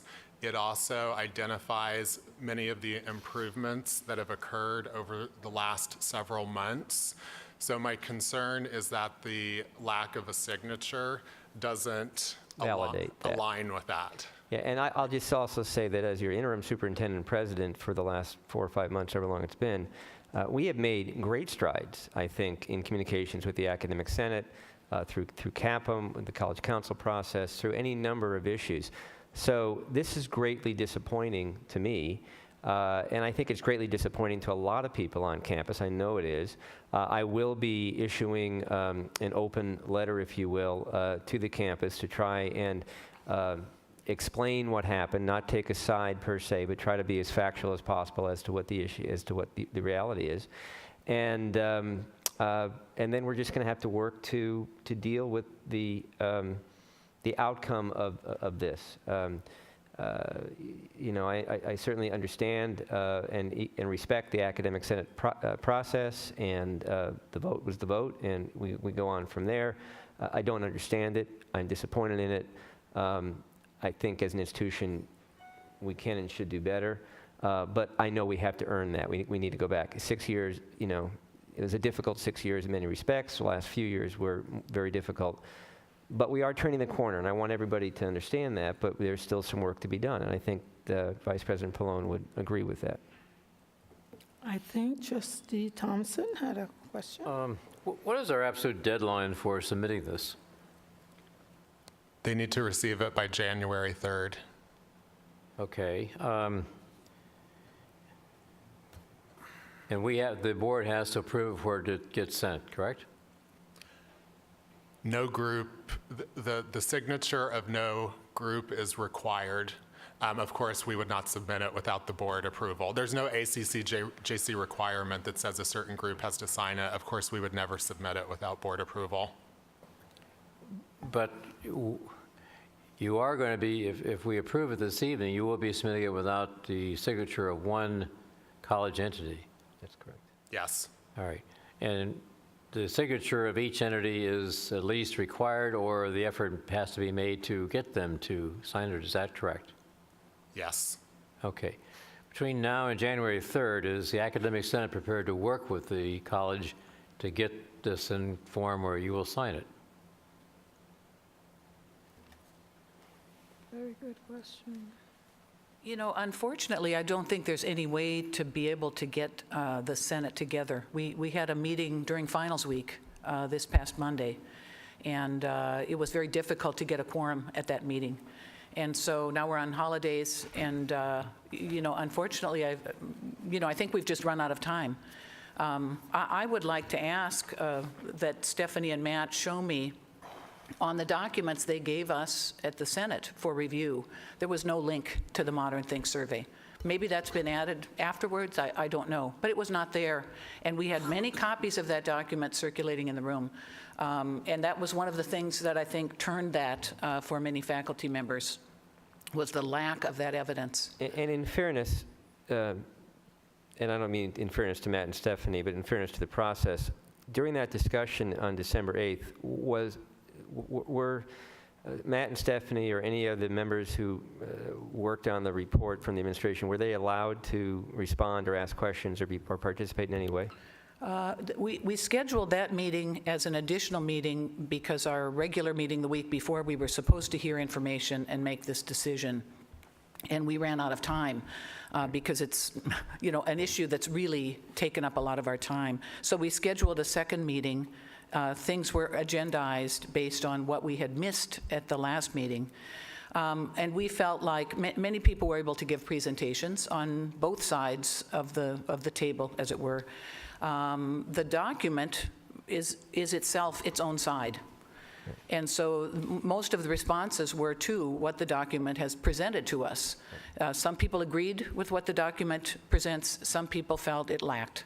So respectfully, what you're saying is that you let the information as it sat speak for itself, and neither Matt nor Stephanie or anybody else were able to comment or respond to any of the questions that came up during the discussion on That's right, December 8th. yeah. They had been able to present previously, and there's been, I think, a lot of communication about some of these issues back and forth, during the process already. So it's possible that had they been able to respond, perhaps some of the votes might have been different. But the point is, we can't go back and recreate history. What happened, what happened. Right, Mr. Thompson's right. question was, is there time to do something? Your response is that we really can't get the I Senate don't back believe together so. again. I think people have left campus. I think they've gone on vacation, or at least at the end of this week, they will have done that. I know President Cairo is leaving on Friday to speak at a conference in Mexico, and so unfortunately, I think we've missed the time. Yeah. Are you prepared to at least try? But we could put a call out and see how many people we can recruit. I think that'd be very helpful, because to submit, I guess nobody has a crystal ball to say if we submit it without your organization's signature is necessarily going to be a bad thing, but it's not going to be a good thing. And ideally, it ought to go with your signature.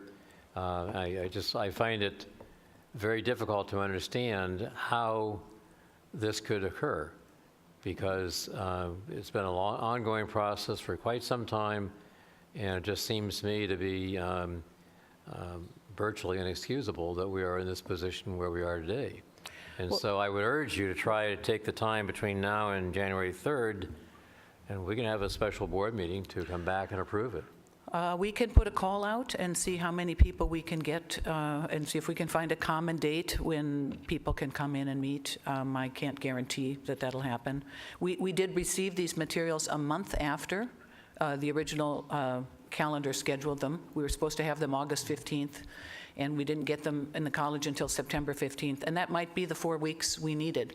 I don't know why there was that delay. But I think the timeline was unfortunately really poorly planned. But between September 15th and December 10th is almost 2 full months. Right, right. But we were in full session in school by then. We had our classes, have our other duties to attend to. Or 3 full months, I guess, excuse me. Yeah. Believe me, I put many hours I'm into sure you working did. on this. And so did many other dedicated faculty. We wanted this to work. And our intent in submitting information was to make the document better and make it more accurate, and make it truly reflect what happened here, and then make that statement so we could move on. But if things are watered down and the issues are described in kind of a namby-pamby sort of a manner, the people on the campus aren't going to feel like their issues have been heard, and they're not going to feel like they're going to get resolution to those things that really undermined the shared governance process, and undermined a lot of the way we do business on this campus that's really important. But one thing that just jumps out at me is that getting passing the accreditation process is of great significance. It's important to everybody. The Academic Senate, all entities on campus. For the college to be put on warning is not going to do your organization any good, or the students, or anybody else. I mean, we're here to try to provide the best opportunity and best education for students. We all have to work collaboratively together to achieve that result. And so I just find this frustrating to be in this position and to find that here we are in the 11th hour and we are in this spot. So I would really urge the Academic Senate, and I don't mean to be harping on you. I realize you're the person here in front of us and all that, and I'm not blaming you personally at all, but it just seems very, very frustrating and frankly unacceptable that we are in the position we're in. I'm not saying that it's all your fault. I hear what you're saying, and there no doubt is great substance to that. But let's see if we can't find a way to work together and solve this problem, not end up on January 3rd submitting this thing without your signature. I'll see what I can do, and I with all due respect, I would encourage the board to be more vigilant about the things that happen on the campus. And I think we had a series of events happen here that produced a lot of unhappiness and really have undermined a lot of trust on the campus. And, you know, had any one or two of those things not happened, we might not be where we are today. And I think people really feel like they need to send a message about that. Thank you. That's the past, though, and we have to move on beyond that, and we can't live dwelling on the past. So that's not going to do your organization one bit of good. It certainly will not help our students. Yeah. Well, this is a report of the past 6 years. I realize that. Well, I think there's a difference between the report reflecting what you're saying and then not signing the report to prove what you're saying. So I understand the report needs to say what you have said. But for the Academic Senate not to sign it just in proof of that seems to be a little over the top and putting the college and students and faculty and, you know, not 18 or 14 faculty people, but thousands and thousands of students and thousands of teachers and everyone at risk. So I certainly am willing to come to a special meeting and before the 3rd to give you extra time to resolve. So we're not asking you not to state the statement. We're asking you not to demonstrate by not signing that what we're asking you to state in the statement is true. And I think that's reasonable. The signature is an affirmation that what is in that document is a true representation of what happened. And if people don't feel it's true, that it does not reflect accurately or truly what happened in the past, then they don't want to affirm that that's what happened. So I think it's bigger than just making a kind of a show here. It's about fundamentally what is written in that document, and it's 2.5 pounds, it's several inches thick, it's about 500 pages. I've read it myself 3 times. And tried to consistently, go through and look for the things that we felt like were really important to have in there, and we did not find them. And so, we're not doing this just to, pout and stand in the corner. So I certainly agree with Trustee Thompson, and it sounded like from your previous comments, it may be as simple, and I'm sure it's not, I don't mean to oversimplify what you said, but you mentioned that there was one incident to a link that, if properly documented, may have been the difference in 2 or 3 votes in the Senate, which is the difference that impacts 30,000 students and 1,000 faculty members on campus. So I certainly am willing to attend a special meeting to allow you time to make sure that link is properly denoted or whatever other. It's certainly a great deal more than that. Yeah, that was one example. Yeah. And so, I mean,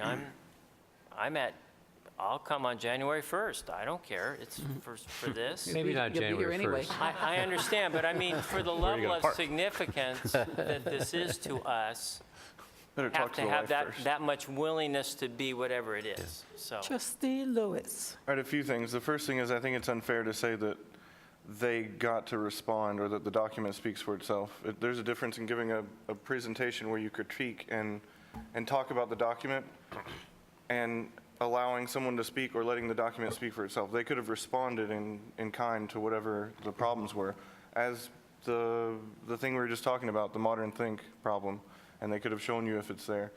I'd also be remiss if I didn't say that I was at the meeting, and there are a couple things you need to know. Number one, the meeting started with an attack on a student. Sorry, I'm getting a little angry.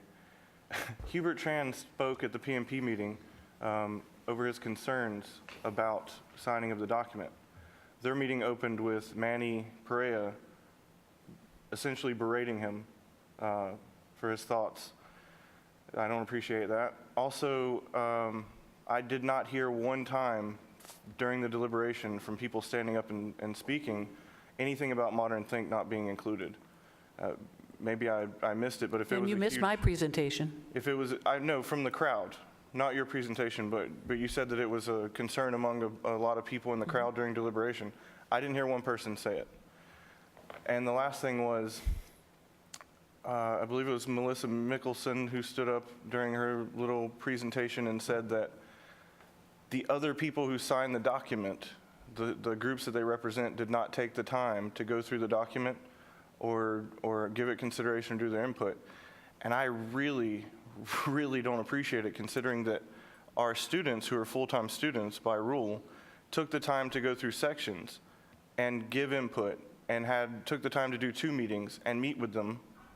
And we got to do it, and we're just students. I mean, I understand we all have things to do, but there's time there. There's effort to be put in, and I just can't agree that this is something that's a month would change. We all got it at the same time. You know, I really appreciate that we're having this discussion, and it would be wonderful if we could do this more often and, you know, kind of ahead of the fact. You know, unfortunately, we're, you know, got our backs against the wall now. I sat through hours and hours of priorities and planning committee meetings where we did vet the document and try to make changes in it. You missed all of that. Actually, I didn't. If you ask your president, I sat beside him for most of that. In the priorities and planning? Correct. And I'll tell you how you categorize that meeting. It was an hour of Melissa Mickelson and yourself talking about the minutes and other things before you even got to line by line, which is why, if you remember, they decided to set a time limit of 10 minutes per so that you could actually go through the document and get things done. Is that correct? I think that's a mischaracterization of what happened at that meeting. Okay. And I think we should have more discussion like this, because we yeah. need to clear the air here, and we need to kind of... So we really have a very bad situation, and I hate that this is happening to us. We all boast about what a wonderful college we have, how we love our students, and how PCC is the best, blah, blah, blah, blah. And now we're going to be the laughing stock. That's really what we are, because our Senate, our people who should be really booting for us, has probably a vendetta or whatever it is. And we're going to make this, we need to just move on. We've been through the storm. It's no doubt. It was ugly too. Okay, I'm with you. It was a bad storm. But now there is a rainbow. We need to focus on that rainbow. Everything is not going to be perfect in one day, but we just cannot. It is not really right to penalize our students, which is what we're for, our reputation, because we want to make a point. So I will really urge you, since you're the one today, urge you to talk to President Cairo, gather your troops. I'm going to be the new president. I will be talking to you if you need to. We just need to fix this. We must fix this, please. I beg you that we fix this. This is an embarrassment. So, what do we need to do at this point? One question. What constitutes a quorum for a meeting of the Senate? The number, do you know? 11, I believe. Yeah. You know, I would like you to know that during the last 6 years, the faculty have been in their classrooms every day teaching the students. We have not caused undue suffering to the students of this college. We work every day for their benefit. What has caused suffering is the violations of shared governance, the changing of the calendar, the inability for us to communicate with each other so that you know what the faculty is doing, and we know that you understand our part in this college. And I think that's what the problem is here. And I respect that, and you're absolutely right. And I don't appreciate being told that the students are going to suffer because of this, because the students don't suffer. They get the best of us every day that we're in the classroom. They get the best. We will not lose student funding. We are not going to lose accreditation. We may get a warning about this, that we have to correct some things on this campus, but we're not in danger of closing the college or something. So let's don't get like kind of over the top. You know, we are working every day for the students. Yeah, we may, Dima, just the. I would just like to say one thing. First of all, I appreciate your coming. I mean, I'm the one that said I'd like to hear from you. I really appreciate that you came forward and said this. But I've served on 2 accreditation teams this year. The board has heard this, but it's extremely unusual for anyone to be on 2 teams in 1 year. So I've been at 2 campuses. And one was a campus that was put on warning, and it's a very, very good college. And everyone was very surprised. I'm not talking about one that's got the publicity. I'm talking about a college in Orange County. And actually, not signed is putting our students at risk, based on my experience going through the training and going on 2 visits. So I think if there's a possibility that the Senate might want to reconsider. As a board member, I'm very willing to. I was maybe out of town part of that time, but I will come back. If the Senate signs it, I would be happy to come back. I'm not going to Paris. I'm just going, maybe to San Diego, to come back and to a special meeting. I will speak to the executive board.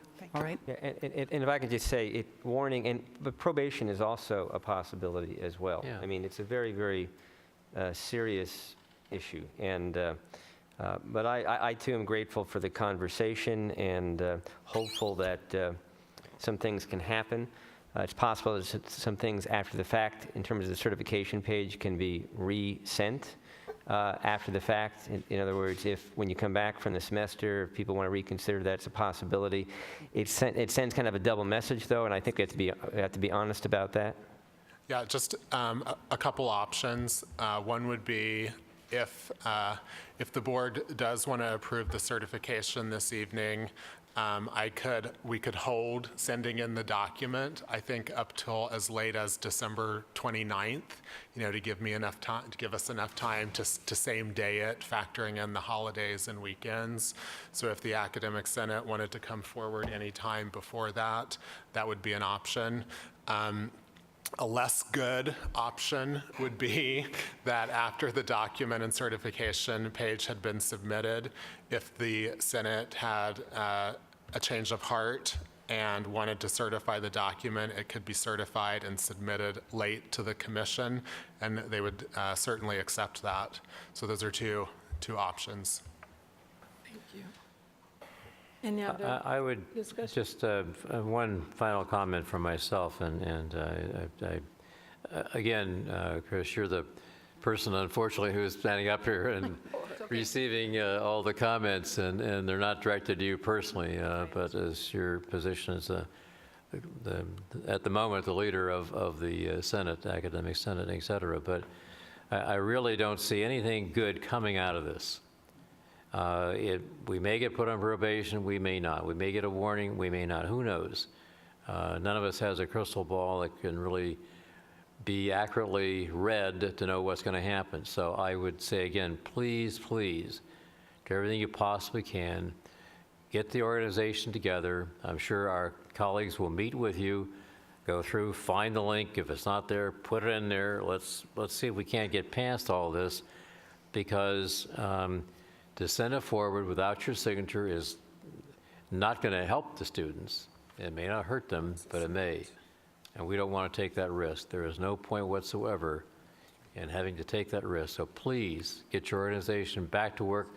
Please, on the rest of the staff, the administration, work with the Academic Center. Let's get this resolved, period. Thank you. Okay, so I guess now the question is, does the board wish to authorize the submission of the, or does the board wish to approve the certification and submission of the accreditation self-evaluation at this meeting? So moved. I move that we approve it. Second. I would ask to have one amendment to that we not submit it until December 29th or whatever the But I move that we approve it. deadline is for submitting it. Right, so we don't have to meet again if the Senate doesn't meet. Exactly. Okay, so we have this, first of all, we have a motion by Dr. Mann and a second by Linda, Trustee Wall. We have a question? Well, discussion. And so I'm looking to Chris here. Appreciate your efforts. Yeah, I'm inclined to ask if we could just call a special meeting, 6 o'clock, Monday the 29th, and approve it, whatever it is, then. We can do that too. I really don't want to vote on it until we give Chris and the Senate one more chance to get it over the top.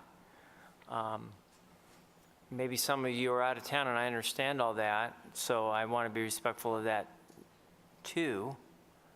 But I mean, I'm available, and I think it could be a very short meeting, and that would be the one topic. And I know it's a horrible time for people, but we're asking them to make an extra effort during the holidays. I think I'm willing to make an extra effort. But Trustee Watt? So my understanding is, even if we approve it today, we're still, with the additional amendment from Trustee Thompson, we are still giving latitude to Professors Jordan and Fleming to work with the Academic Senate, assuming the Academic Senate can pull a quorum together, to then submit to add the additional signature of the Academic Senate and then submit that as a page. So it doesn't really, it just allows them to go forward without an additional meeting. Any other? Go ahead, Trustee Selvage. I don't understand what it is that would happen if we approve tonight, but say don't submit it until the end of December. Is this activity that is going to take place on the part of the Academic Senate going to be just one of reconsidering the document as it is now, or are we going to add the campus climate survey to the document or tweak anything else? Are there going to be discussions on the part of the Academic Senate to just reconsider and take another vote, or are we talking about, after tonight, some changes to the document being made? They can make changes to the document. They can hopefully reach some agreement. Well, I think we need. Nothing of that sort is Okay, being hold on, included hold on, by one this motion. But then, if that happens, don't we then have to have another meeting to approve that? Yes, we will. So Right. why don't we just have one meeting? Okay, go ahead, Jordan. Thank you. So now I have to just get real. Yeah. Okay. We're on a production timeline that requires design and PR production in terms of printing the documents that are being sent to the ACCJC. So when we say 29th, that would not mean we could be having conversations about the content of the document until the 29th. If there are minor revisions, we could work on those perhaps for, a couple of more days, maybe a week, but that would be the extent. And I have to be frank here, we will definitely engage in that. And Chris, would it be fair to say that the desired revisions are extensive?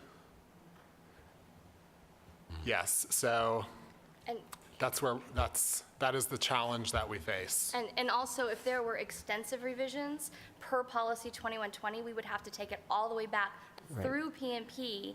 The only allowances that committee has allowed us are minor errors of fact or copy editing and the numbering of the evidence. I mean, surely if the modern think link isn't there, we can fix that. That's an easy thing to deal with. But anything that's extensive, it starts that whole process over again, and we would have to go back through that. So to sum that up very, very quickly, if the Academic Senate reconsiders, they are reconsidering essentially the document as it stands right now.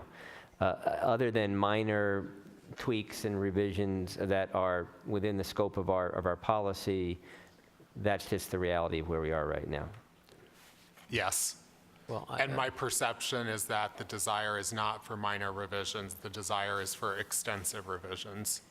Right. So I just think that's right. Trustee Thompson. Look, there are people out there in the printing business and everything who can do things overnight. You can send something UPS, you can send a FedEx overnight. Wherever it has to get to, it'll get there. I'll drive it up there. You can do that too.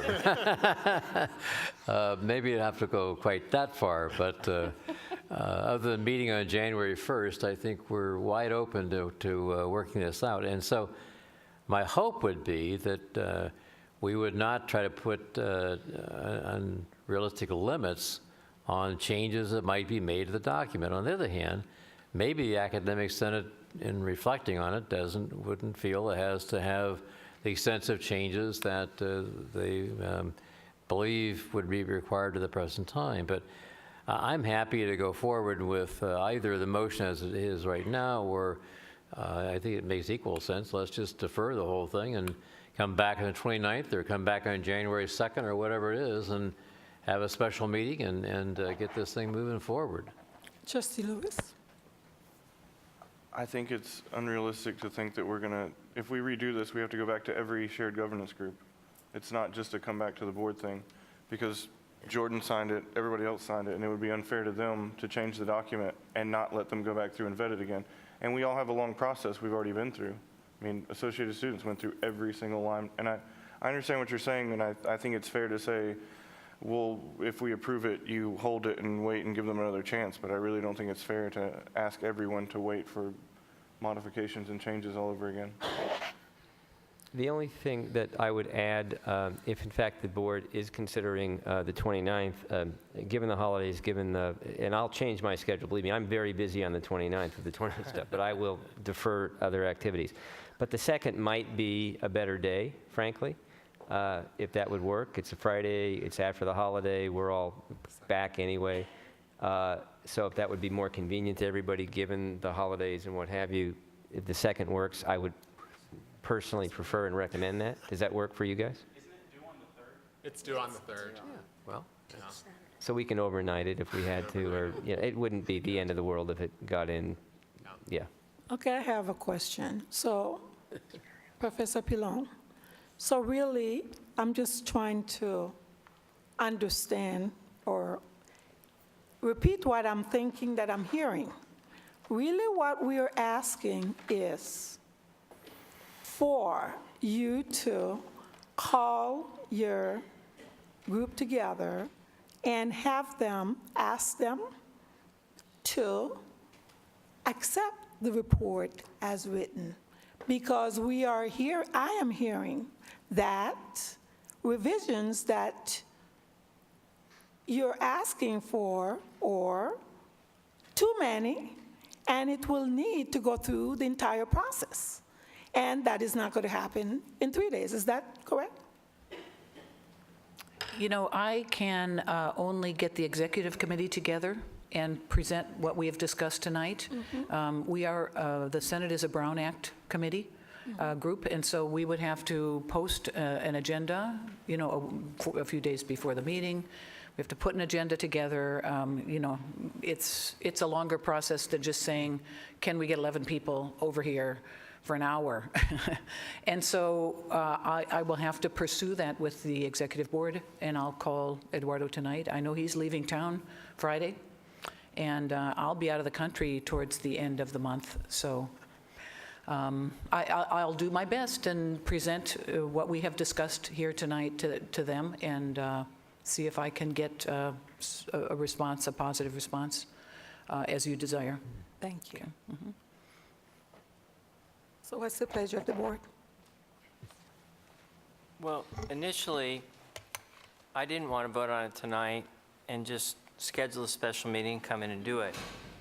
But listening to the conversation, it seems to me I'm more comfortable now. I mean, I'm not happy about it, but I understand the necessity to approve it tonight. And if Chris does her magic, or the committee, and I don't mean, you know, your magic,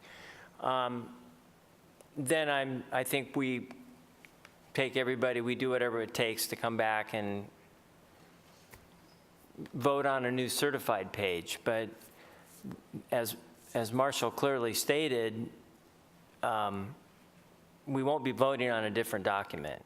You can't ask all these groups to do it. So the fact that we're not going to be voting on a different document and only be voting on a different certified page says I'm comfortable to vote on the certified page we got at the moment, and hopefully we'll have a better one. And if we do, we get a quorum of the board in here for 30 minutes and approve a better certified page. So I'm now comfortable voting on it tonight, where before I really didn't want to, Okay. personally. So we had a motion before by Dr. Mann. Can we and a clarify the second. motion, please? Can we re-clarify the motion since it's Okay, been the tabled? motion was to approve the certification for tonight.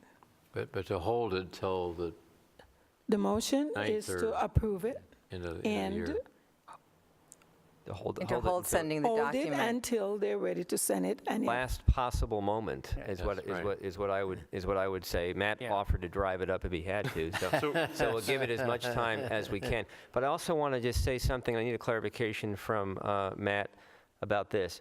If you approve it tonight, and essentially the document doesn't change other than the minor tweaking, I don't think you need to come back and recertify it. He's nodding his head no. So I think it would be done. So you don't Okay. have to come back. That's So if their magic happens and they want to re-sign it, they can re-sign it, and we don't need to correct. even come back. Dr. Okay. Mann. I would like to, before we vote, I would like to ask our Senate Vice President to do something for us.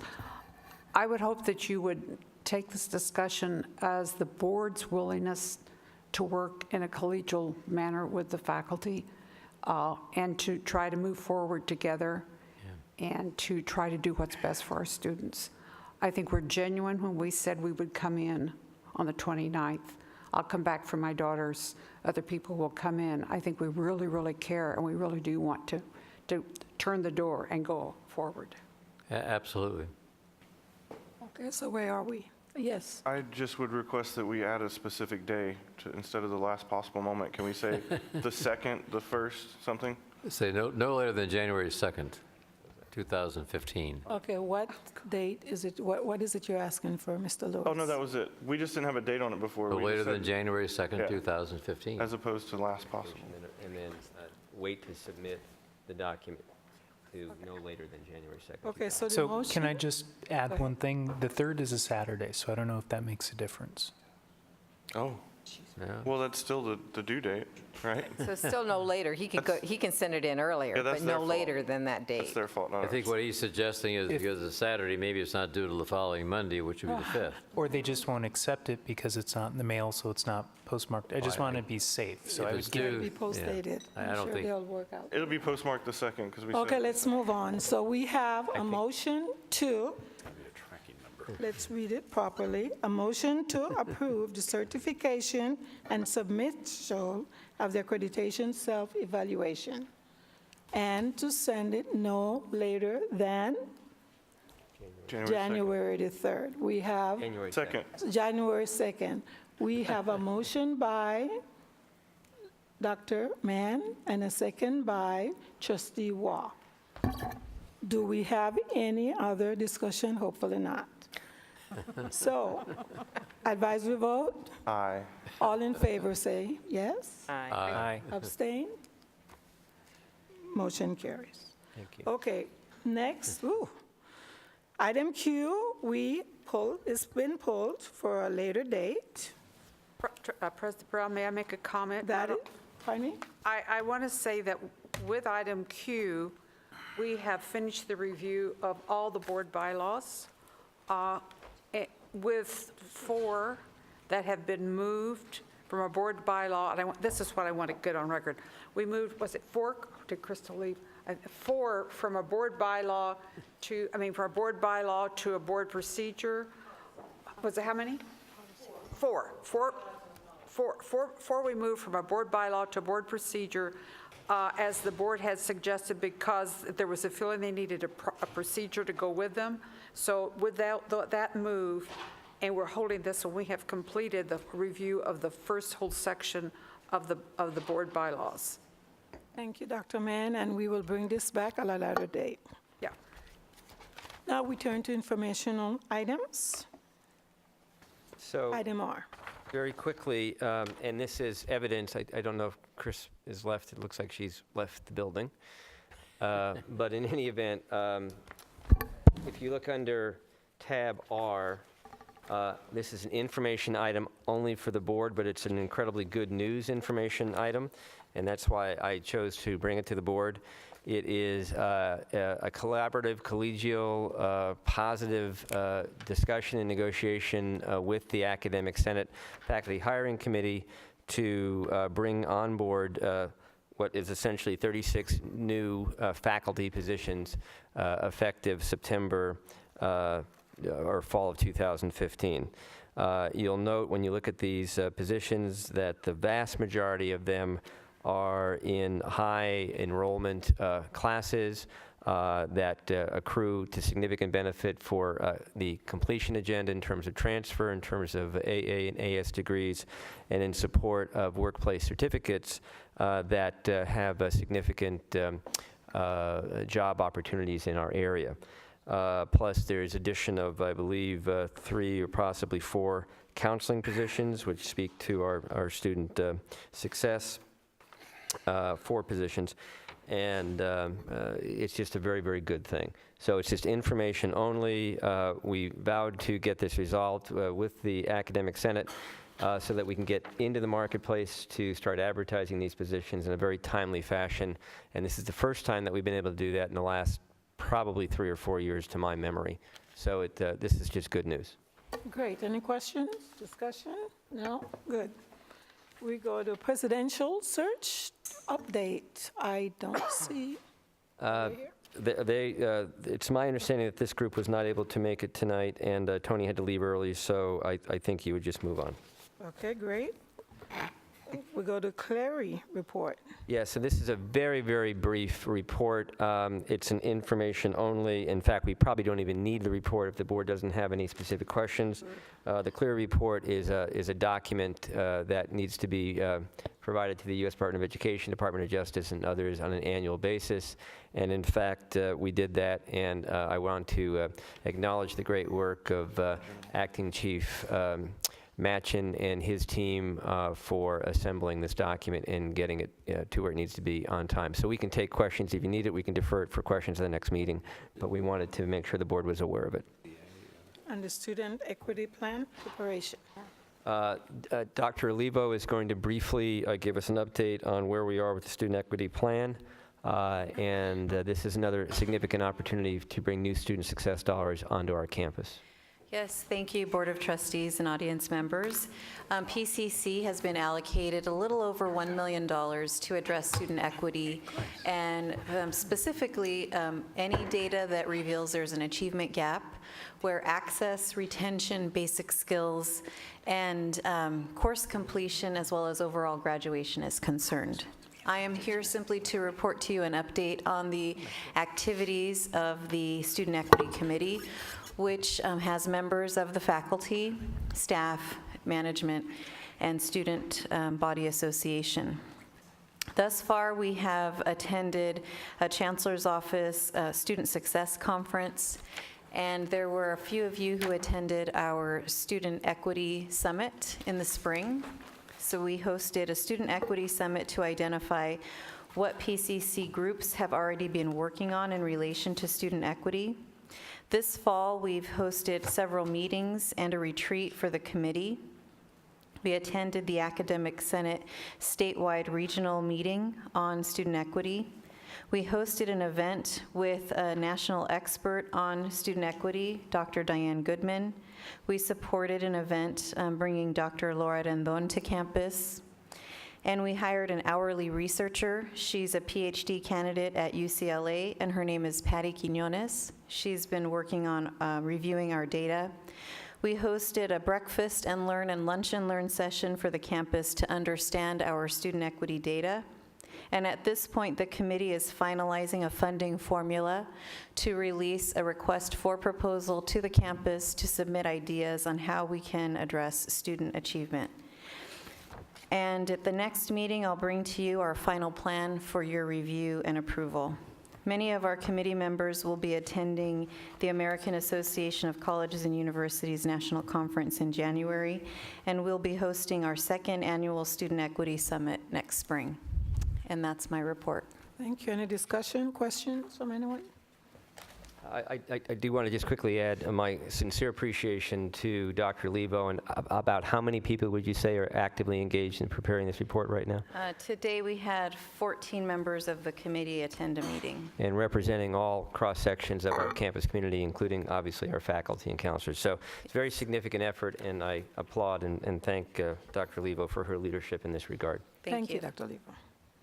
Okay, superintendent's report. Okay, I'm going to make this quick, but it's important to get good news out, so I'm going to say this. And first of all, I want to just announce and just very sincerely and gratefully thank Bobby Abrams and our whole PCC Foundation, our foundation board, for an amazingly successful Foundation Scholarship Award celebration, where over $250,000 in scholarships was awarded to extremely talented and hardworking and very deserving students. I was not able to be there, and I'll tell you why in a second, but from every indication I had, it was just a wonderful event.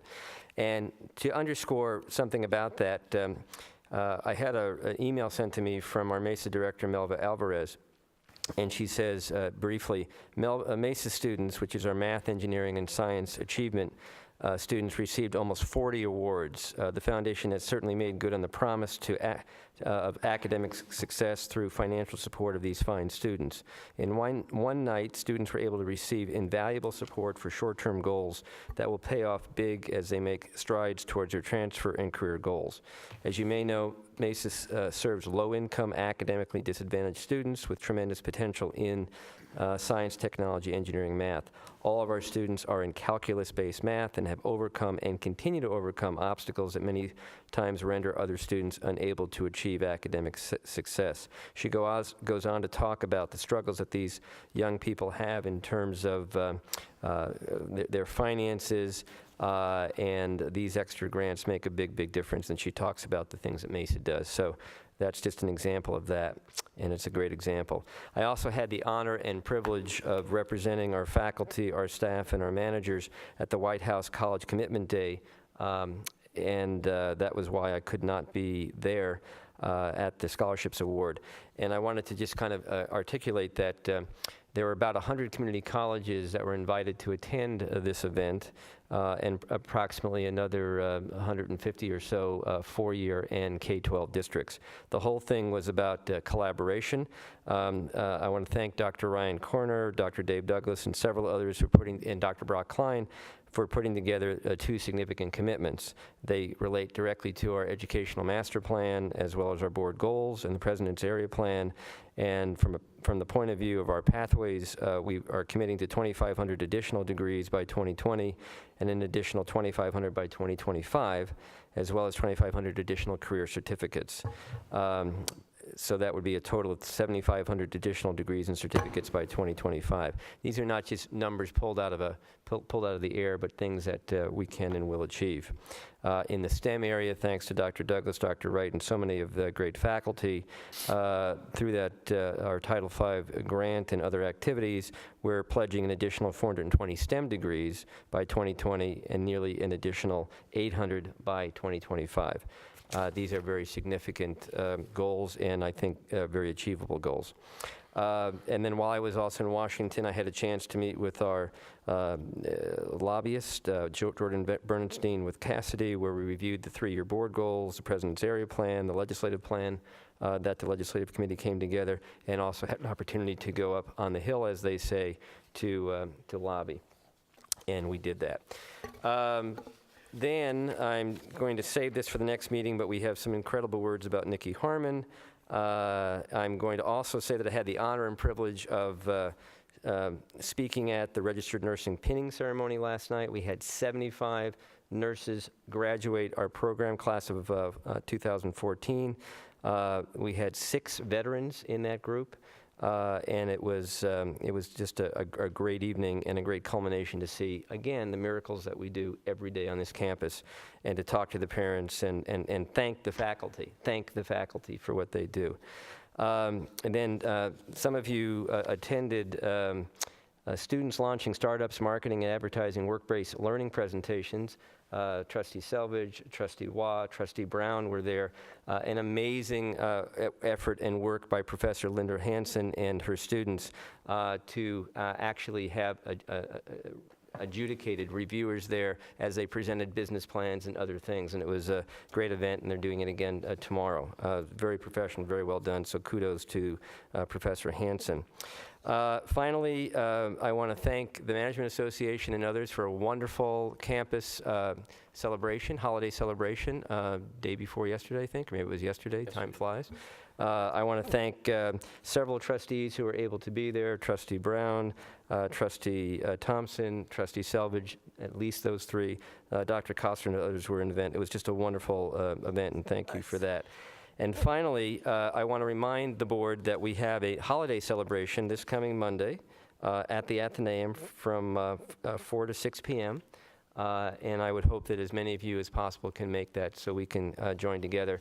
And last, I will just say happy holidays to all, and thank you for all you do in support of our students and how hard you work. Thank you, Dr. Miller.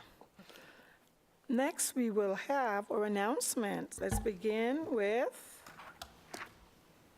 Associated Students. Is he here? I'm actually doing it. I sent him home. He has a final. Oh, you did? Okay. That was nice of you. I'm just going to sit here. If no one Nice minds. guy, Marshall. So just really quick, we have a relaxation week this week because of finals. So we're doing breakfast and coffee in the quad and the other area I can't ever remember the name of over there by the library, Galloway Plaza. And we're also doing giving away testing supplies to help with finals. And the next big thing we have is Welcome Week, which you'll hear more about later. Thank you, Mr. Lewis. Is Classified Senate here? Graciela? Is Graciela here? Oh, yes. Let me see if I could do this. Graciela Caringella. Didn't work. Thank you, Graciela. Good evening, trustees. On behalf of the Classified Senate, I'm pleased to inform you that we held a successful classified outreach event to staff the last week of November at the Community Education Center, Child Development Center facilities, and our Rosemead site. In addition, we're currently in the process of scheduling classified town hall meetings to address the concerns of our classified staff. Lastly, the Classified Senate would like to announce that we have selected 2 candidates to participate in the Presidential Search Committee. We sent that information over this morning to the consultants. Though there is concern about the role of shared governance groups in this process, the Classified Senate is concerned about the lack of information in Bylaw 2431, which is formerly Bylaw 1690, on the functionality of the screening committee as outlined in item number 8 of this bylaw, and how this committee will assist the Board of Trustees in the selection of a new president to lead Pasadena City College. We hope that in good faith that these candidates that have been selected will be allowed to contribute to the Board of Trustees' decision, as each are ready to participate in this important presidential search. Thank you. Thank you. Is Academic Senate still here? I think they've left the building. Yes, she left. I think she's only emailing. Management Association. Dr. Douglas. I always enjoy watching Dave jaunt up there. I think when he has Killed On, he was much more interesting. Yeah, I liked him in his skirt. I want to echo President Miller's thanks for Trustees Brown, Thompson, and Selvage for taking the time to come by yesterday to the holiday party. It was great to have you there participating. Just a couple slight plugs for School of Science and Math. If you happen to get this week's Courier, the past week's Courier, we have a great cover page on the stem cell program that we're having there. And then a few pages in, past the description of President Miller's trip to Washington, we appreciate that. There's was an article about the event put on by the computer science people called She++, which is designed to get more female students into the computer sciences area. So both those were very successful. And thank you. Have a great holiday. Thank you. And I'll put in another plug. I just want to thank Dr. Douglas and his team for bringing Women's Science Day back to life after a hiatus, and that'll happen in April. Trustee Martin? None, thank you. I have nothing to report. Well, of course. Por favor. I just wanted to let the other trustees know that the Asian Pacific Islander Caucus, or Advisory to the president, is holding their API Pathways on January 24th. So we'll be sending out a flyer, and I hope you'll get other people from your community to go. So this is our third, and we've had some really excellent feedback from the community. I also want to congratulate the SBDC and Professor Hansen on her students' presentations the other night. I think they were really great. I think this really links us back to one of our goals of workforce development, and so it really, I think, brings our community in, and I hope that we will further find ways to utilize our community to help our students. All right. Trustee Thompson? A couple of things, just quickly. On January 21st, our meeting, I guess we're going to be having the committee or the firm that's doing the search process, I think I'm going to make a presentation. Anyway, I've asked to have not only my own appointment considered at that time, but also to have us take up the possibility of having a representative from the Pasadena Chamber of Commerce, which they've asked to be involved with on that process, and I think that'd be a very positive thing. Second thing I would say is that the gathering, which was put on in part by the PSTA, I guess it is, of the college and the Management Association yesterday morning was a fabulous event. Many people here, lots of goodwill, and just a lot of joy and having a great time. The final thing I would say is that, as Dr. Miller mentioned, a week ago this evening at the Hilton Hotel, we had the Student Scholarship Awards presentations, and that was so well put together by Chris McPeak and Bobby Abram and Peggy Brickett of the PCC Foundation. It was just a pleasure to be there and to hear particularly the comments by the three students that were given the special awards and their life stories, and talk about what happened to them and how they got here and where they're going, et cetera. Very, very encouraging and uplifting. So a great event. And I would say that, it was about not quite 2 years ago, I think, that we hired Bobby Abram to take over the PCC Foundation. There's been a sea change in that organization since that time. She's done a fabulous job of organizing and putting it together. There's a gala going to be held on May the 16th, I think, of next year. That's right. First time that's ever happened, and she's just doing a marvelous job. She's put together a really good team. The foundation board is very enthusiastic. We met this morning, very energetic and very, very positive about the whole thing. So we're off to, we're not off to, but we're doing a very good job and achieving a lot of very good things from the foundation. Thank you. Trustee Salvage? Just a little follow-up on the Foundation Awards banquet. It's always a treat to hear the three students give their own story. One of them is behind that door over there, so Gina Harris, could you come out? Gina, are you there? I think she should be there. She's asleep, I think. Oh. Well, anyway. I would be. If she steps out. I would be. Oh, there we go. Here she comes. Right, yeah. Yeah, she keeps everybody in line so that the tapes of this meeting are on the archive, and we can all go back and review and see how we look. But she mentioned that she had done some work with the Pasadena Weekly, and I sent an email to Kevin Urich there and said, "Oh, hey, one of your people," and he sent, and he and Andre Coleman both sent an email back, said, "Oh yeah, she's great." So doing a great job. Thanks. Thank you, Gina. Trustee Lewis, and announcement. Thank you, Gina. I just want to say congratulations, Ms. President, and that's it. Oh, thank you. That's it. Well, yeah, our condolences, that's correct. That'll be later. That's what one of the faculty members told me yesterday. He says, "Oh, Trustee Brown, congratulations or maybe condolence on your new position." It's condolences I at say, graduation. yeah, I think you're right. But anyhow, I would like to say, before we move on, that I am very proud that tomorrow is Thursday at 7 o'clock. Is it from 7 to 9, Dr. Bell? 7 to 9 o'clock. That Dr. Bell has done a magic to have one of the historic black colleges here on campus to recruit students, Morehouse in particular.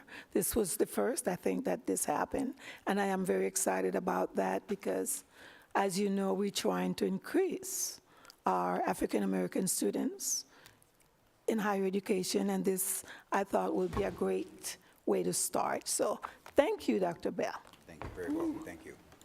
Okay, so as we move on to future board meetings, I think our next one is scheduled for the 21st. That's correct. And Wednesday, the 4th of February, and February the 18th, possibly. Do anyone have any future agenda items they would like to put on the board, on it? The next time we convene is going to be for our retreat, correct? Well, we will discuss that. This is just has a date, but let's not even, we don't have it set in stone as yet. Trustee. I forgot one announcement, so when you're done with it, sorry, just one little. Did you want something on the agenda? No, I future don't. agenda? Okay, I give your don't. announcement. Okay. Oh, Vice President. I forgot to tell the trustees. I remind the trustees that next, let's see, a week from this Thursday, the LAXTA organization will be having their holiday party, and all trustees and their guests and the superintendents are invited, and Dr. Delgado will be there to greet everyone. Be at the same It's at the place? Standard Hotel downtown, and I heard it's a lot of fun, so.